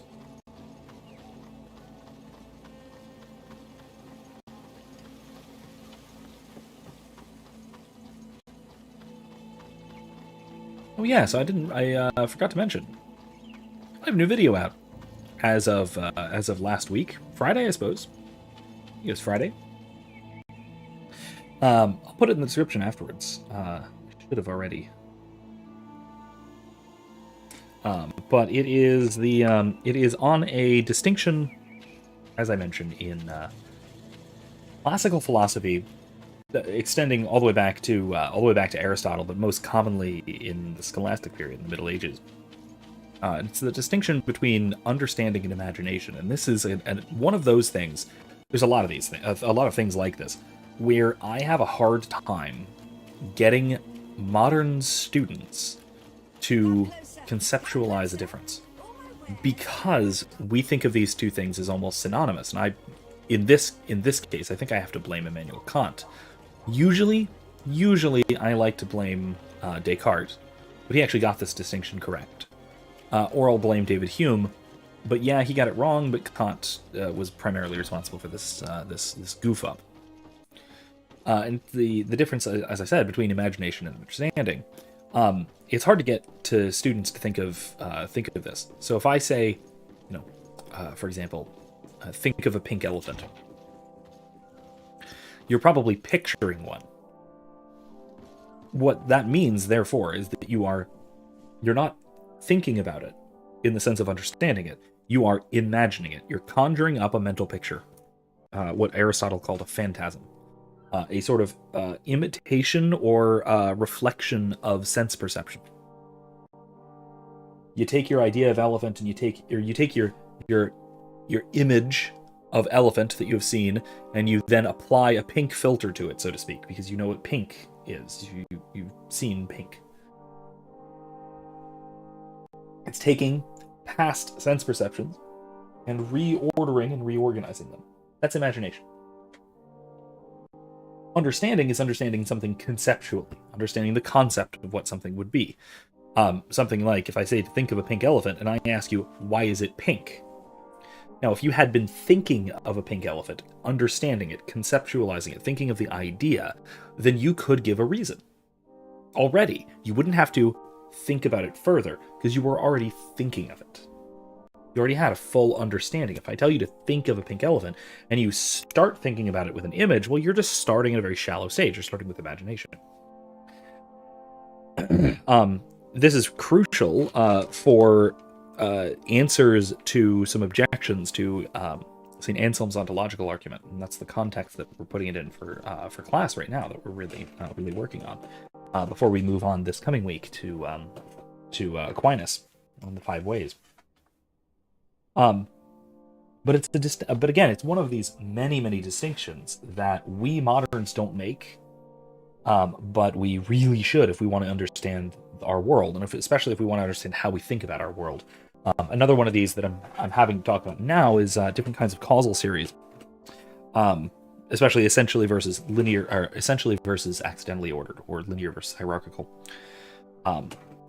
or the 4 causes, or anything like that. A lot of these are things that we don't think about in our sort of cursory understanding of the world, because it's passed out of the philosophical foundations of the way that we consider things.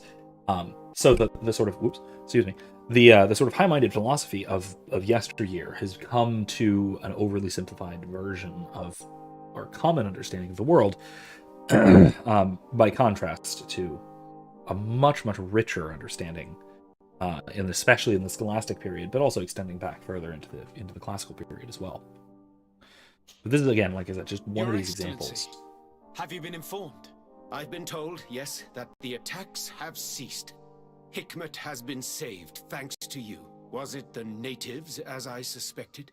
No, they were not the cause, and were also victims of the attacks, and their losses were great. The animals answered to the call of a guardian, whose behavior was totally unlike the others. I've never seen anything like it. It was as if it were drunk, possessed by an unquenchable thirst for blood.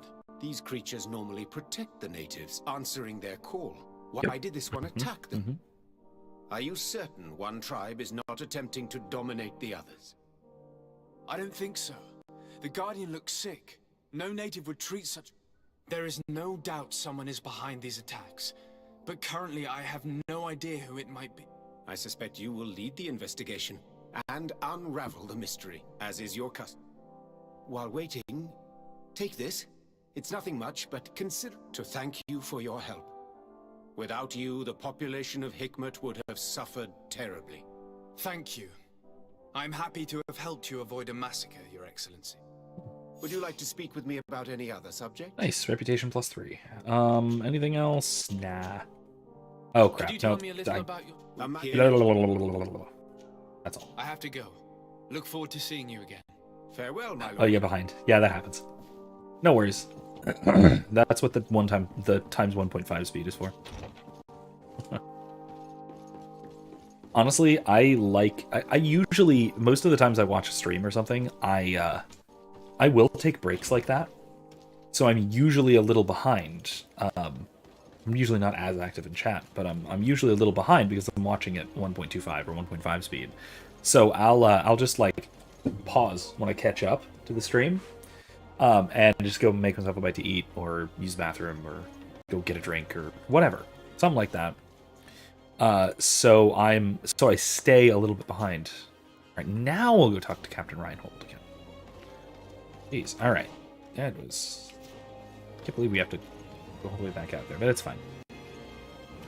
But yeah, I actually prefer to listen to people speak a lot faster and talk and to things to go faster in general than the default. That's perhaps ironic, given that I've noticed on my own streams I tend to speak rather slowly because I try and be very methodical, and that involves a lot of pausing and a lot of ponderously speaking in a way that really would be helped by an increase of speed. So again, it's kind of irony that I tend to speak relatively slowly with bursts of quickness, even though I prefer to listen to others at a rapidly increased speed. Anyway, weird irony, but maybe not even ironic. Respectfully, Your Excellency. I see it that way. What can I do for you? Governor Burren asked me to investigate the abductions the rebels told us about. If we could find the origin and free their comrades, I'm sure they would stop their attack. I need to locate and speak with the other rebels. Do you know where they could be? No, they don't attack often. I fear they're gathering their forces. Captain, the I mean, patrol no, we sent to the west has not returned yet. I may have spoken too quickly, Your Excellency. Although it might still be possible that our men are just delayed. Perhaps you that's would a allow little me to glitchy. search for them. Maybe they crossed paths with the rebel. Corporal, do you know which way the patrol went? Of course, Captain. You will lead, His Excellency, in hope that our men are still alive. At your command, Captain. Your Excellency. Find me at the entrance of the camp when you're ready to start. Oh, well, that's odd. I guess we're doing that. But we found the patrol. Thought that's who we were just helping. Yeah, Mage says exactly me too. I've been watching live today, chat a bit, and that's the benefit to it. That's what you miss out on is the live interaction. Yes, let's go. And yeah, that's a shame to miss out on a lot. But even on a bigger stream, if you're just watching the chat and it's just kind of going, you can kind of see what's going on a lot better watching it live. Because as far as I know, as far as I can figure out, YouTube's chat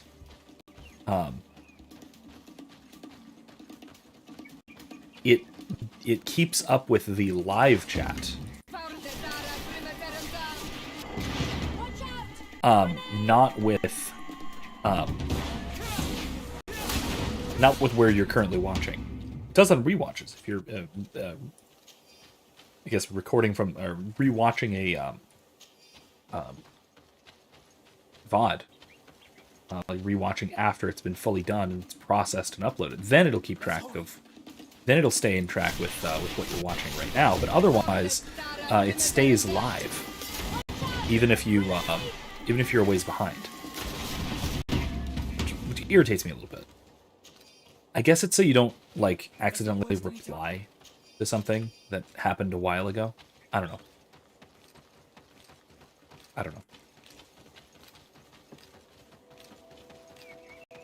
It's just on other streams I have no reason to stay live and chat because the streamer won't engage with most viewers for whatever reason, but I mostly stayed live tonight. I mean, I do because you guys are manageable. Like, I very seldom have more than a couple of live viewers. Like, the most I ever get live is like 10. And that's eminently manageable.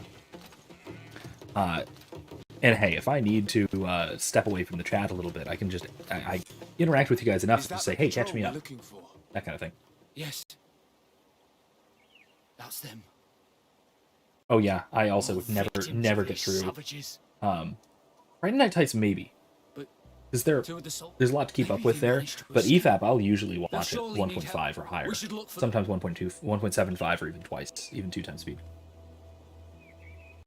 Friday Night Tights I usually go slower to like 1.25 or 1.5. Because there's a lot to keep up with, and they tend to oop, what's going on? Map. They tend to talk over each other and interrupt each other a lot more than for EFAP. So so when I watch Friday Night Tights back, I will like you said, I'll watch that definitely over 1 time speed. Definitely over 1 time speed, but not the same as with EFAP, where I'm perfectly comfortable doing like double speed or close to it. Help? I'm helping. You're helped. I'm in trouble! Please help me! Okay. This man needs to be cared for. But in his condition, we can't take him back to the outpost. I have magic.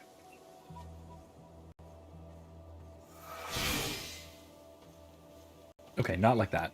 Fine. There. That should be better. Oh, I have a potion. Okay. Thank you, sir. Without your help, I would probably have died here. Tell us what happened. We came across a group of rebel savages. It was a massacre. A few seconds later, only Franz and I were left. We fled. I managed to drag myself here, but he was not so lucky. The savages caught up with him. Was he captured? Did you see where they took him? They headed north to Frazonigan, but in the state I was in, I didn't see much else. Your Excellency, please. We should get him out of there. They're bound to torture and kill him. We'll take care of it, Corporal. The rebels must have left traces when dragging the prisoner. But not you. Yeah. You must help your wounded man to reach the outpost. Come on. Alright. Well, am I supposed to just leave? Yeah, I'm supposed to just leave. Fine. Yeah, that'll work then. Well, that's true, Mage says. I watch most videos at double speed. Even 1.5 feels slow to me now. So if I need to listen more carefully, 1.5 works great. I even do my audiobooks at 1.5, unless it's dense like Dune. A lot of audiobooks I will... it really depends on how it's acted. How it's voice acted.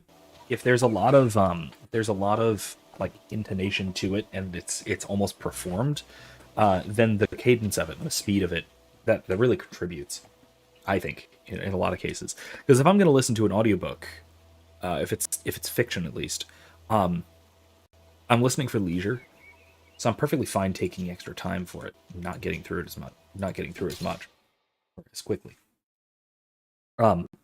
That's different from like a fiction or like a non-fiction, like a lecture, that sort of thing. Where for that I am trying to get the information as quickly as I can process it. So 1.5 or higher is good. But if it's something that is that I'm meant to, I'm sitting there to enjoy, savor almost like an audiobook. That's the kind of thing where I can take a little longer, and I'm okay with it. Especially if, like I said, if the speed and cadence is part of the performance, it's part of the if it's well read, let's say, then that's the kind of thing I'll take extra time for. There's our group hello. of rebels. The soldier they captured looks dead. Great.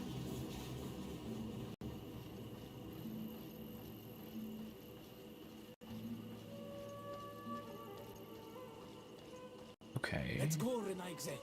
Stand up, Esse Maru. Radi dar neuda. Es velde tegedach. Comaros de malni. Okay. Quayas. My name is Desade. I'm the legate of the congregation. I'm here because I want to talk to your chief. I know who you are. The Renaigse on Olmanawi. What do you want to say to Armal? I want to talk to him about the abductions, and to You would be the first, Renaigse. How do we know you're not just saying that to find out where our camp is?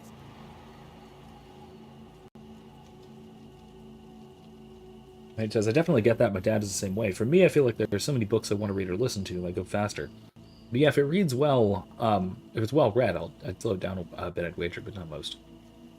Yeah, and my list of fiction books is endless. I'm never going to finish, and I'm accepting that, really. I don't read fiction enough to get through any real amount of what I want to or ought to read. And so usually I wind up usually I just wind up taking my time and not bothering. I read so little fiction, unfortunately, that I don't get through very much. And partially it's because of that, because when I'm reading fiction, when I'm reading a novel or such, I'm reading much more slowly. Even if I'm reading it on the page, I'm reading it much more slowly than I'm reading something that's nonfiction, something that's professional. Because professional, like I said, I'm all about getting the information as fast as I can process it. Whereas for if I'm reading fiction, I'm reading it for leisure. I guarantee it.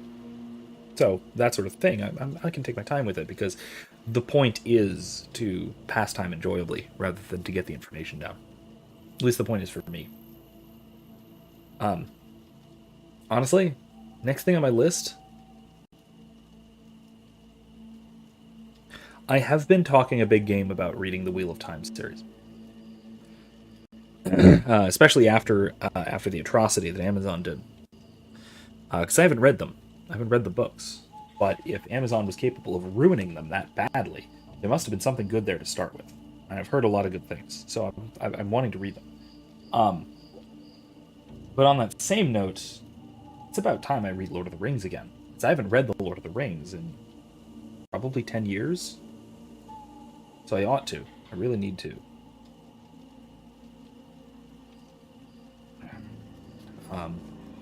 I've read the Silmarillion since then. Twice? And I've read The Hobbit a bunch. I always read The Hobbit. Hobbit's a quick, nice little read. And we're currently trying desperately, given Saoirse's short attention span. Our daughter, she's almost 4. We've been trying again. We've been giving it another try to read The Hobbit to her, usually at bedtime. But you know, attention span's a problem. But we're getting there. We're getting there. She's loving the story so far, and she's really following it this time. So I think we're only like in chapter 1, and we've only read it to her like twice this time through, once or twice even. But she's doing a great job keeping up, relatively speaking. So we might actually get through it this time. So that'll be good. I am not part It's about of the when I first read it. Alliance. My only goal is to avoid deaths on both sides. Help me. I am your only chance to free your prisoners without bloodshed. You seem to really believe what you say. I hope I'm not mistaken. Very well. Tell me when you are ready to follow me to our camp. Okay, sure, let's go. Let's go right now. Are you ready to follow me, Renaigse?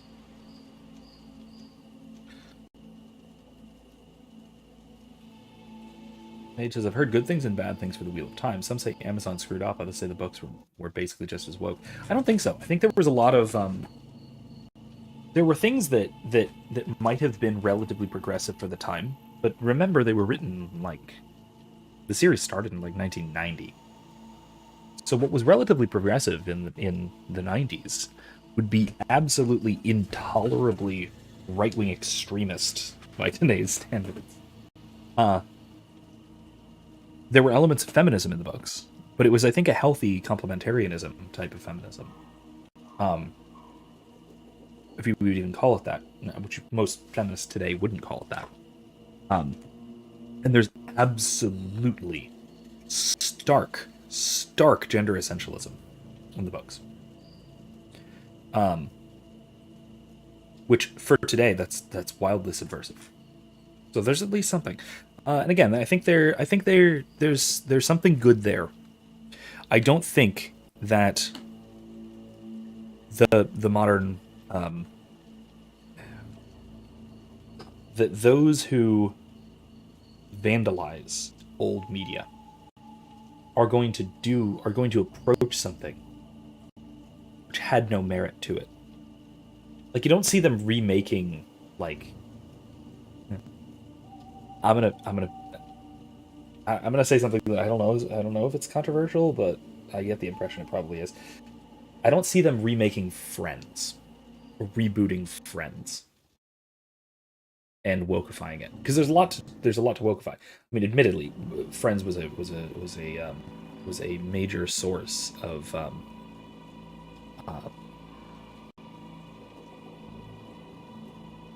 leftist progressivism in culture and that sort of thing. But it's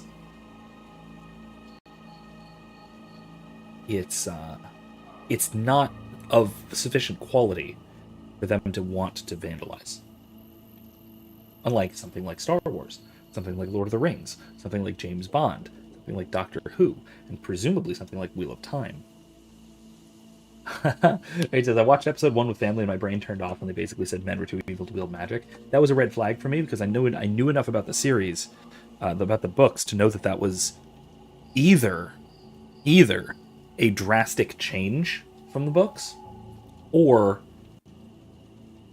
a particular character's unreliable outlook on the way things are. Because that one lady, the one in the red, she is a misinterest in the books, as I understand it. I was thinking, wait, that doesn't seem right. Are they saying that, or is that her saying that? Is the showrunner saying that, or is it her? So, in the books, how it works and why men can't wield magic the way that women can is that when the Dark One, in ancient times, when the Dark One was banished, there were male magic users. So the one power that I was talking about is split. There are two halves, two parts that do not interact in any way with one another.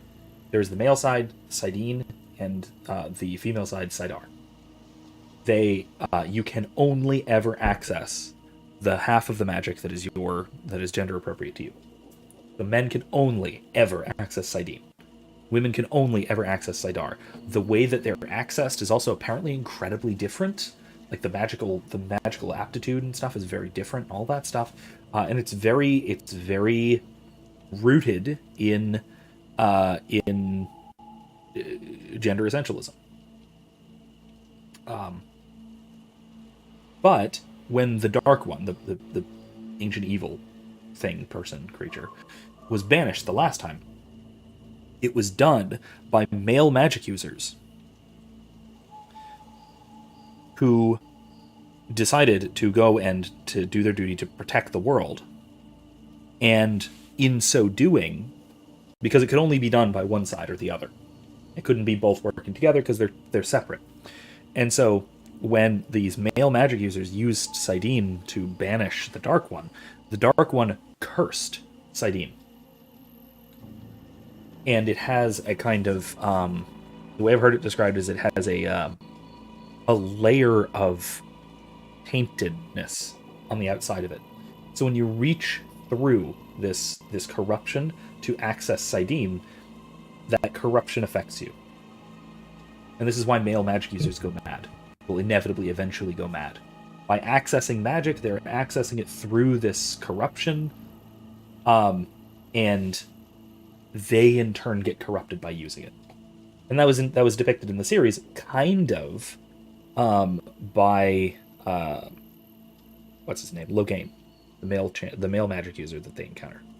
But it's not depicted well, and they don't really go into at all.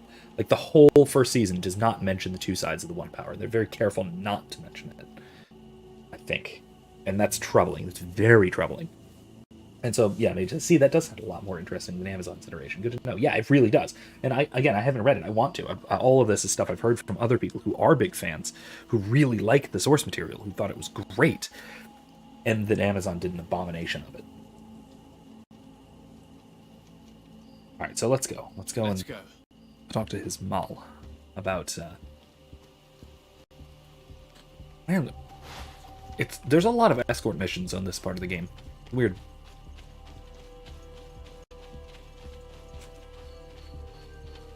Anyway, though, it's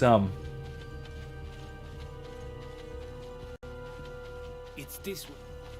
It seems to me that the books were very, very good. And so, naturally, let's stay on guard. It was the perfect source to corrupt. The Donea Exregal have set a trap for us.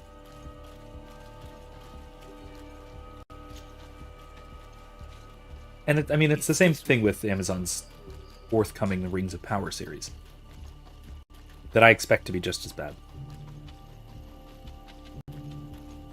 A lot of people were really turned off by the promotional images. I'm letting my comrades know we're here, so that they let us pass. Okay, it's fine. No, I haven't read any of Terry Goodkind's Sword of Truth series. No, I haven't. How was it?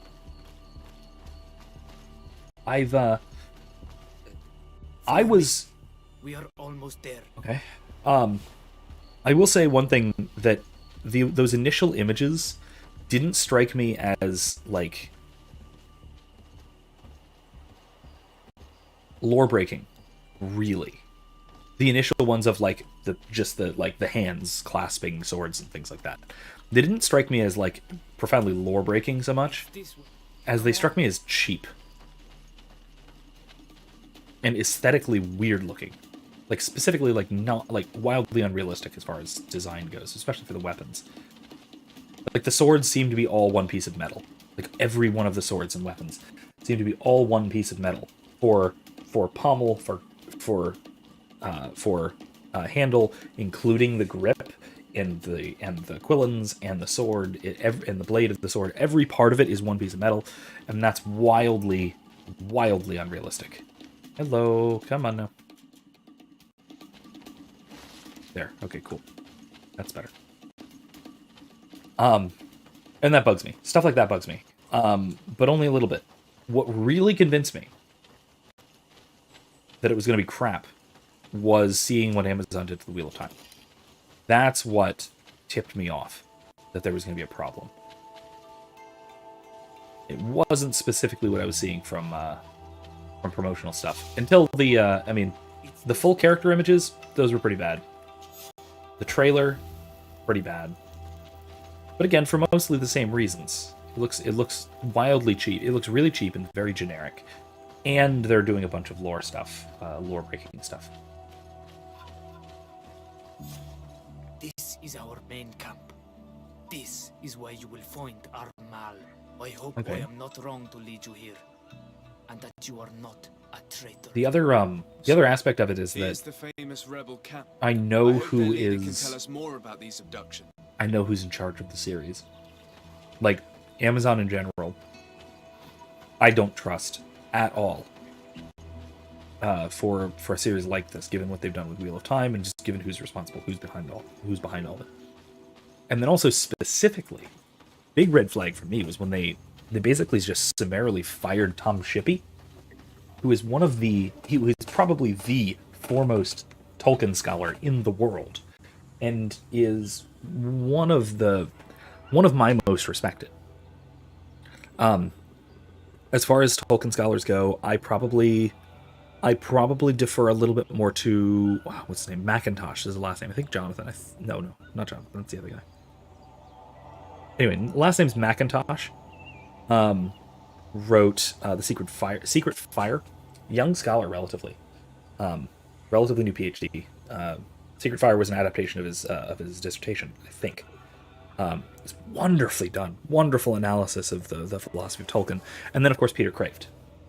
Those are the ones who I sort of regard as above Shippey, but those are for my own reasons, because I'm a philosopher and they're writing philosophy. Tom Shippey knows the literature of Tolkien better than anyone else in the world, and they fired him and replaced him with this forget her name, but she's a diversity, inclusion, and equity grad student. Maldonado is her last name.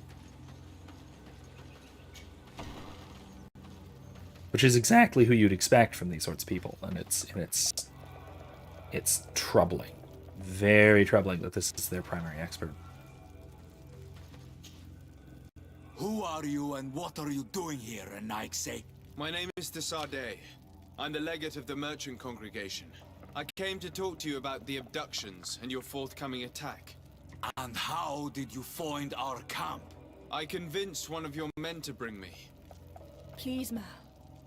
Explain to him what you know. He can help us free our brothers. Well, I'll tell you what we know, then you'll understand why we have to fight lions. Many seasons ago, Sinol Manawi started to disappear. Lions attacked the villages and took them with them. We never saw them again. They were either crazy or so injured that even our best Donegad couldn't do anything. So we counterattacked and captured some of their soldiers. And we learned that they were taking our people to a place they call a laboratory. It is there that they torture and kill them. They talked about experiments. Experiments? That's very Bridge Alliance. So that was the reason for all these abductions. But what do they hope to discover? They hope to find a cure for the Malachor. And I'm afraid they're willing to carry out any atrocity to find one. Of course they are. We found the laboratory, but it's it is very, heavily very Bridge Alliance. So we are preparing for war. Do you understand now? Yes. And if what you tell me is true, we must put an end to it. Alert! The lions are attacking! Traitor! It was you who led them to us! No, I swear. They asked me to investigate. It was never a question of attacking you. Then prove it! Fight with us! Okay. The Alliance betrayed me as much as you. I owe Deal. them nothing. Oh, great. The Bridge Alliance is back to being suspicious. Of course they are. That's fair, though. Honestly, they are right to be suspicious. Mage said I only read the first 4. I did like them, even though there were parts in the first 2 books that were very graphic, which can be a turn-off, and the author is very repetitive in descriptions. I love many of the characters and love the way he handled the prophecy of Book 4. The books past, where I stopped, apparently were very capitalism versus communism and religious. Makes me want to eventually go back and finish this series. I have to look into that. That sounds fascinating. High fantasy type thing? Wow. Stop moving. Hey!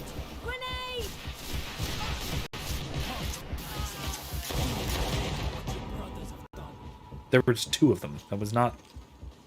It wasn't that big a deal. Unless there's more. Are there more? Oh yeah, there's more.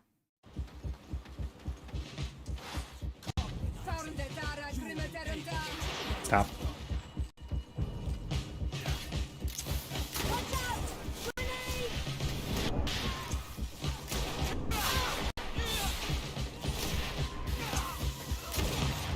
Got him. You have fought Thanks, Afro. bravely, and your word is true, Honor Manawi. The Alliance is the ally of the congregation. Taking your side was not a decision I made lightly, but Governor Burren used and betrayed us, and he will answer for it. Please, wait before you attack. I will do everything to dismantle this laboratory and release your people. I trust you, so we will wait, but don't take too long. Kwa awalam seg, Honor Manawi. Goodbye. Okay. I don't actually know if we're going to be able to gain this reputation back. With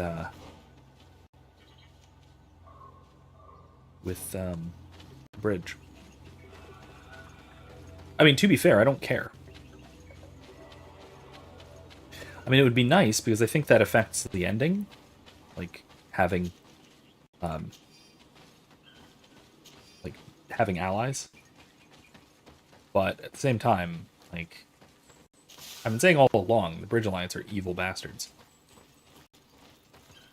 What's over there? There's stuff over there. Let's go check it out. Okay, yeah, high fantasy, lots of magic, words have power, etc.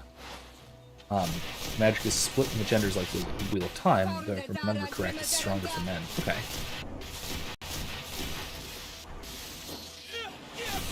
I've mentioned before, I think, not on this stream, obviously, but on my Dragon Age streams, that I noticed, having watched, after watching the series, that, because I wasn't that familiar with Wheel of Time beforehand, the previous times I played Dragon Age, but playing Dragon Age while watching the series made me realize that there is a great deal that Dragon Age borrowed from the Wheel of Time.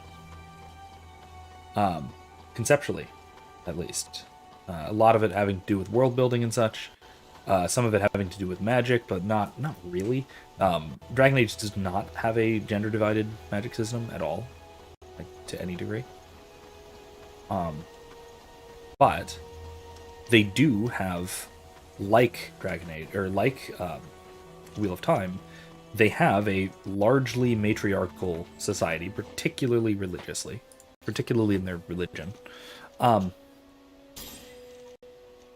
But in both, there are good reasons for it.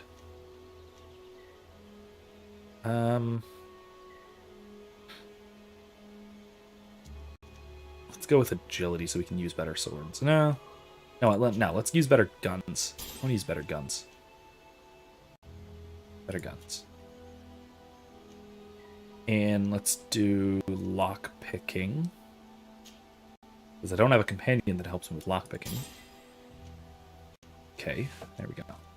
Also, another thing about the skill trees, for the talents at least, there are equipment modifications and different companions that increase your proficiency in some of these.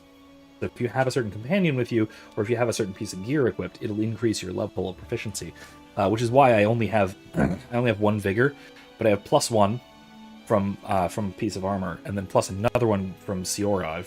Once you've gained a certain level of friendship with a companion. Same with smithing. I only have 1 point in smithing, but I have a piece of equipment that increases it by 1, and Kurt, one of the companions, increases it further. Craftsmanship, not smithing. So I don't actually need to put more points into it, because I can just switch people around. Each book has a wizard's rule. The first is called Wizard's First Rule, which is people are stupid. They'll believe a lie because they want to believe it's true, or because they're afraid it might be true. Yeah, I think that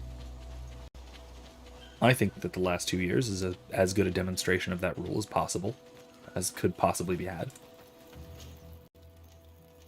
Back to Hikmet. Let's go.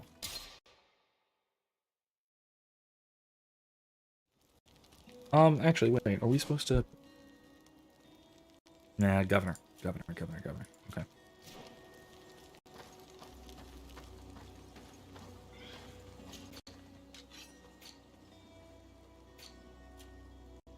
I don't have enough accuracy.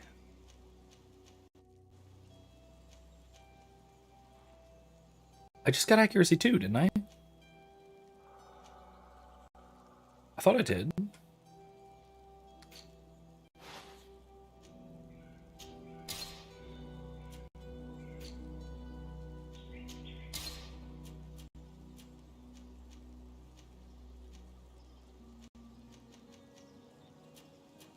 Yeah, see, these increase my craftsmanship. Okay.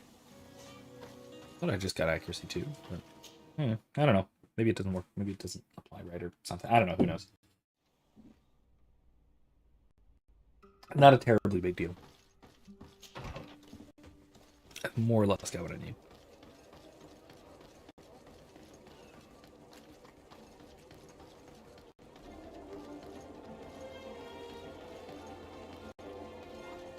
All right.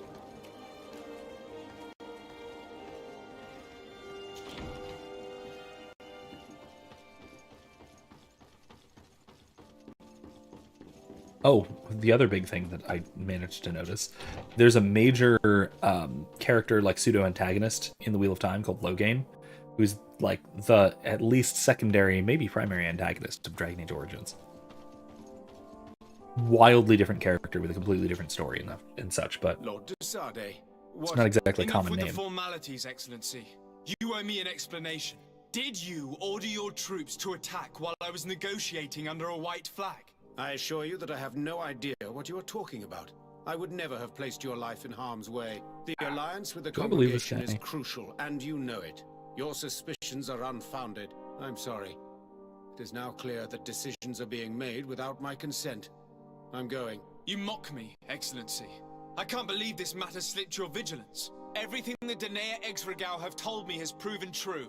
Your men attacked and carried off natives. I witnessed it. According to what I've been told, they are taken to a place where experiments are carried out, where they are tortured.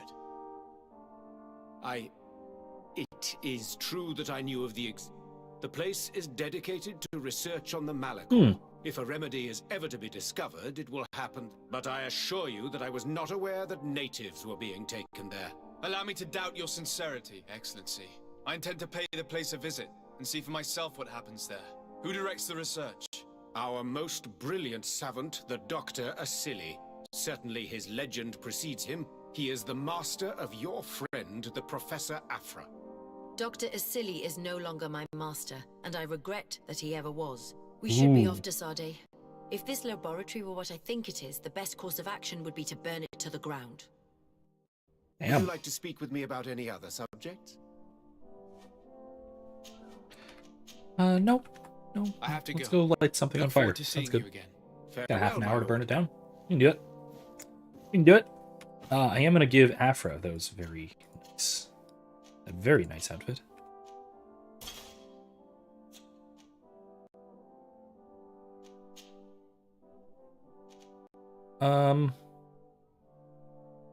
No, that's way worse than the Devasp one.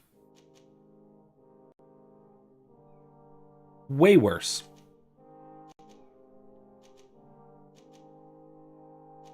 In like every way.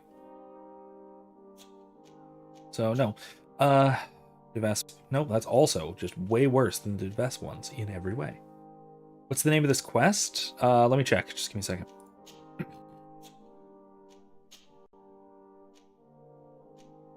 That's still worse than the old Serene boots.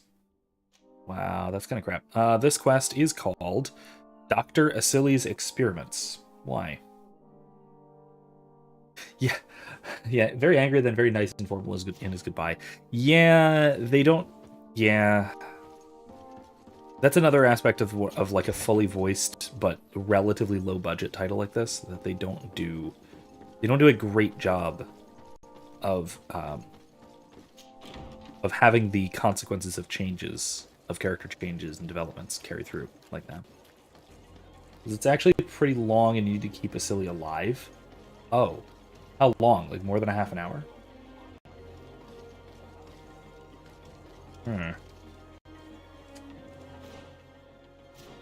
In that case, if it's pretty long, like more than a half an hour long, then I think I might need to wrap things up for the night. No, not that.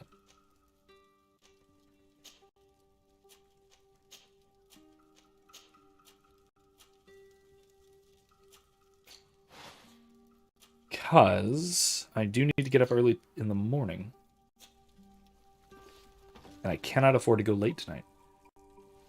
Unfortunately. I mean, you can go through and kill all the guards, that's fine. So what? Let me know. Is this reasonable to do this in 25 minutes or so? Or would this take longer?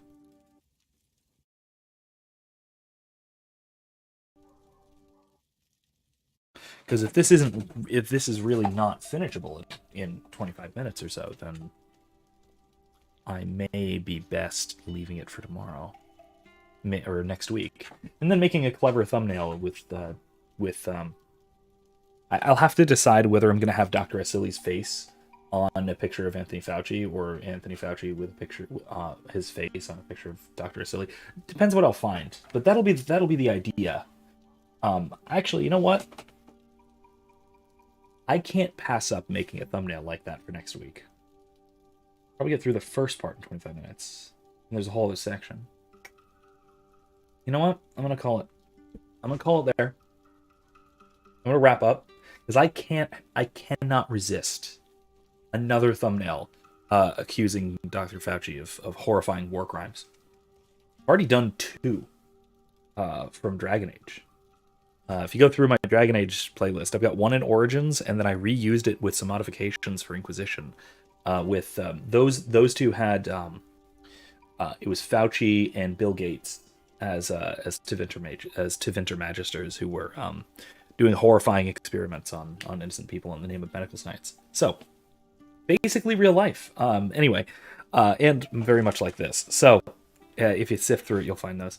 In any case, I am going to call it early tonight. Like I said, I want to make sure everything's prepped for tomorrow. Make sure I have all my things. I have a lot of props that I'm going to be using for tomorrow. I doubt we'll get to it, but if we get to the 5th way, then I've got I have a nice opportunity for a student to shoot me with a Nerf gun, of course. But still, it'll be a lot of fun. That's if we get to all the way to the 5th way tomorrow, which we almost certainly won't. But Thursday at least. So that's always fun. That's always to look forward to. If you want to see a version of this, you can just go into my my channel and look at my my lectures on Aquinas' 5th way, or Aquinas' 5 ways, and I did a version of this 5 years ago, or whenever, 4 years ago, 4 or 5 years ago, whenever it was that I recorded this, sometime. But if you're interested in that sort of thing, feel free to have a look. I'll put a link to it in the description after we're done. So anyway, like I said, I do have to prep for tomorrow, and I don't want to go late doing this, and I do want this wonderful opportunity for frankly what I expect to be a great moderate effort thumbnail. Moderate effort. Probably about the same effort at this time. Something like that. Anyway, thank you all for joining me. Thanks for joining me live, Mage. I don't usually see you live, so good to have you around. Thursday, we're going to be continuing with Dragon Age Inquisition.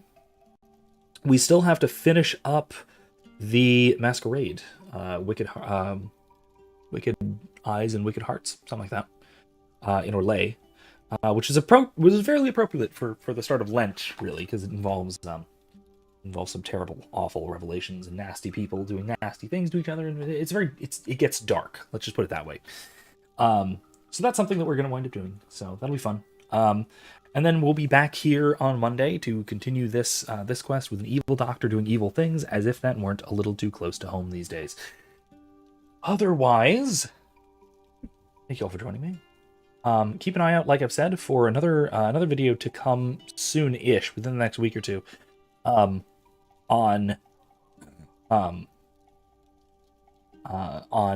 the role of the jester hero in storytelling.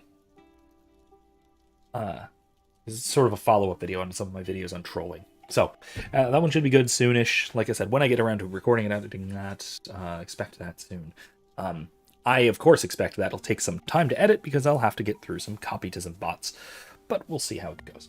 Anyway, thank you one more time for joining me, and I'll see everybody next time. Good night.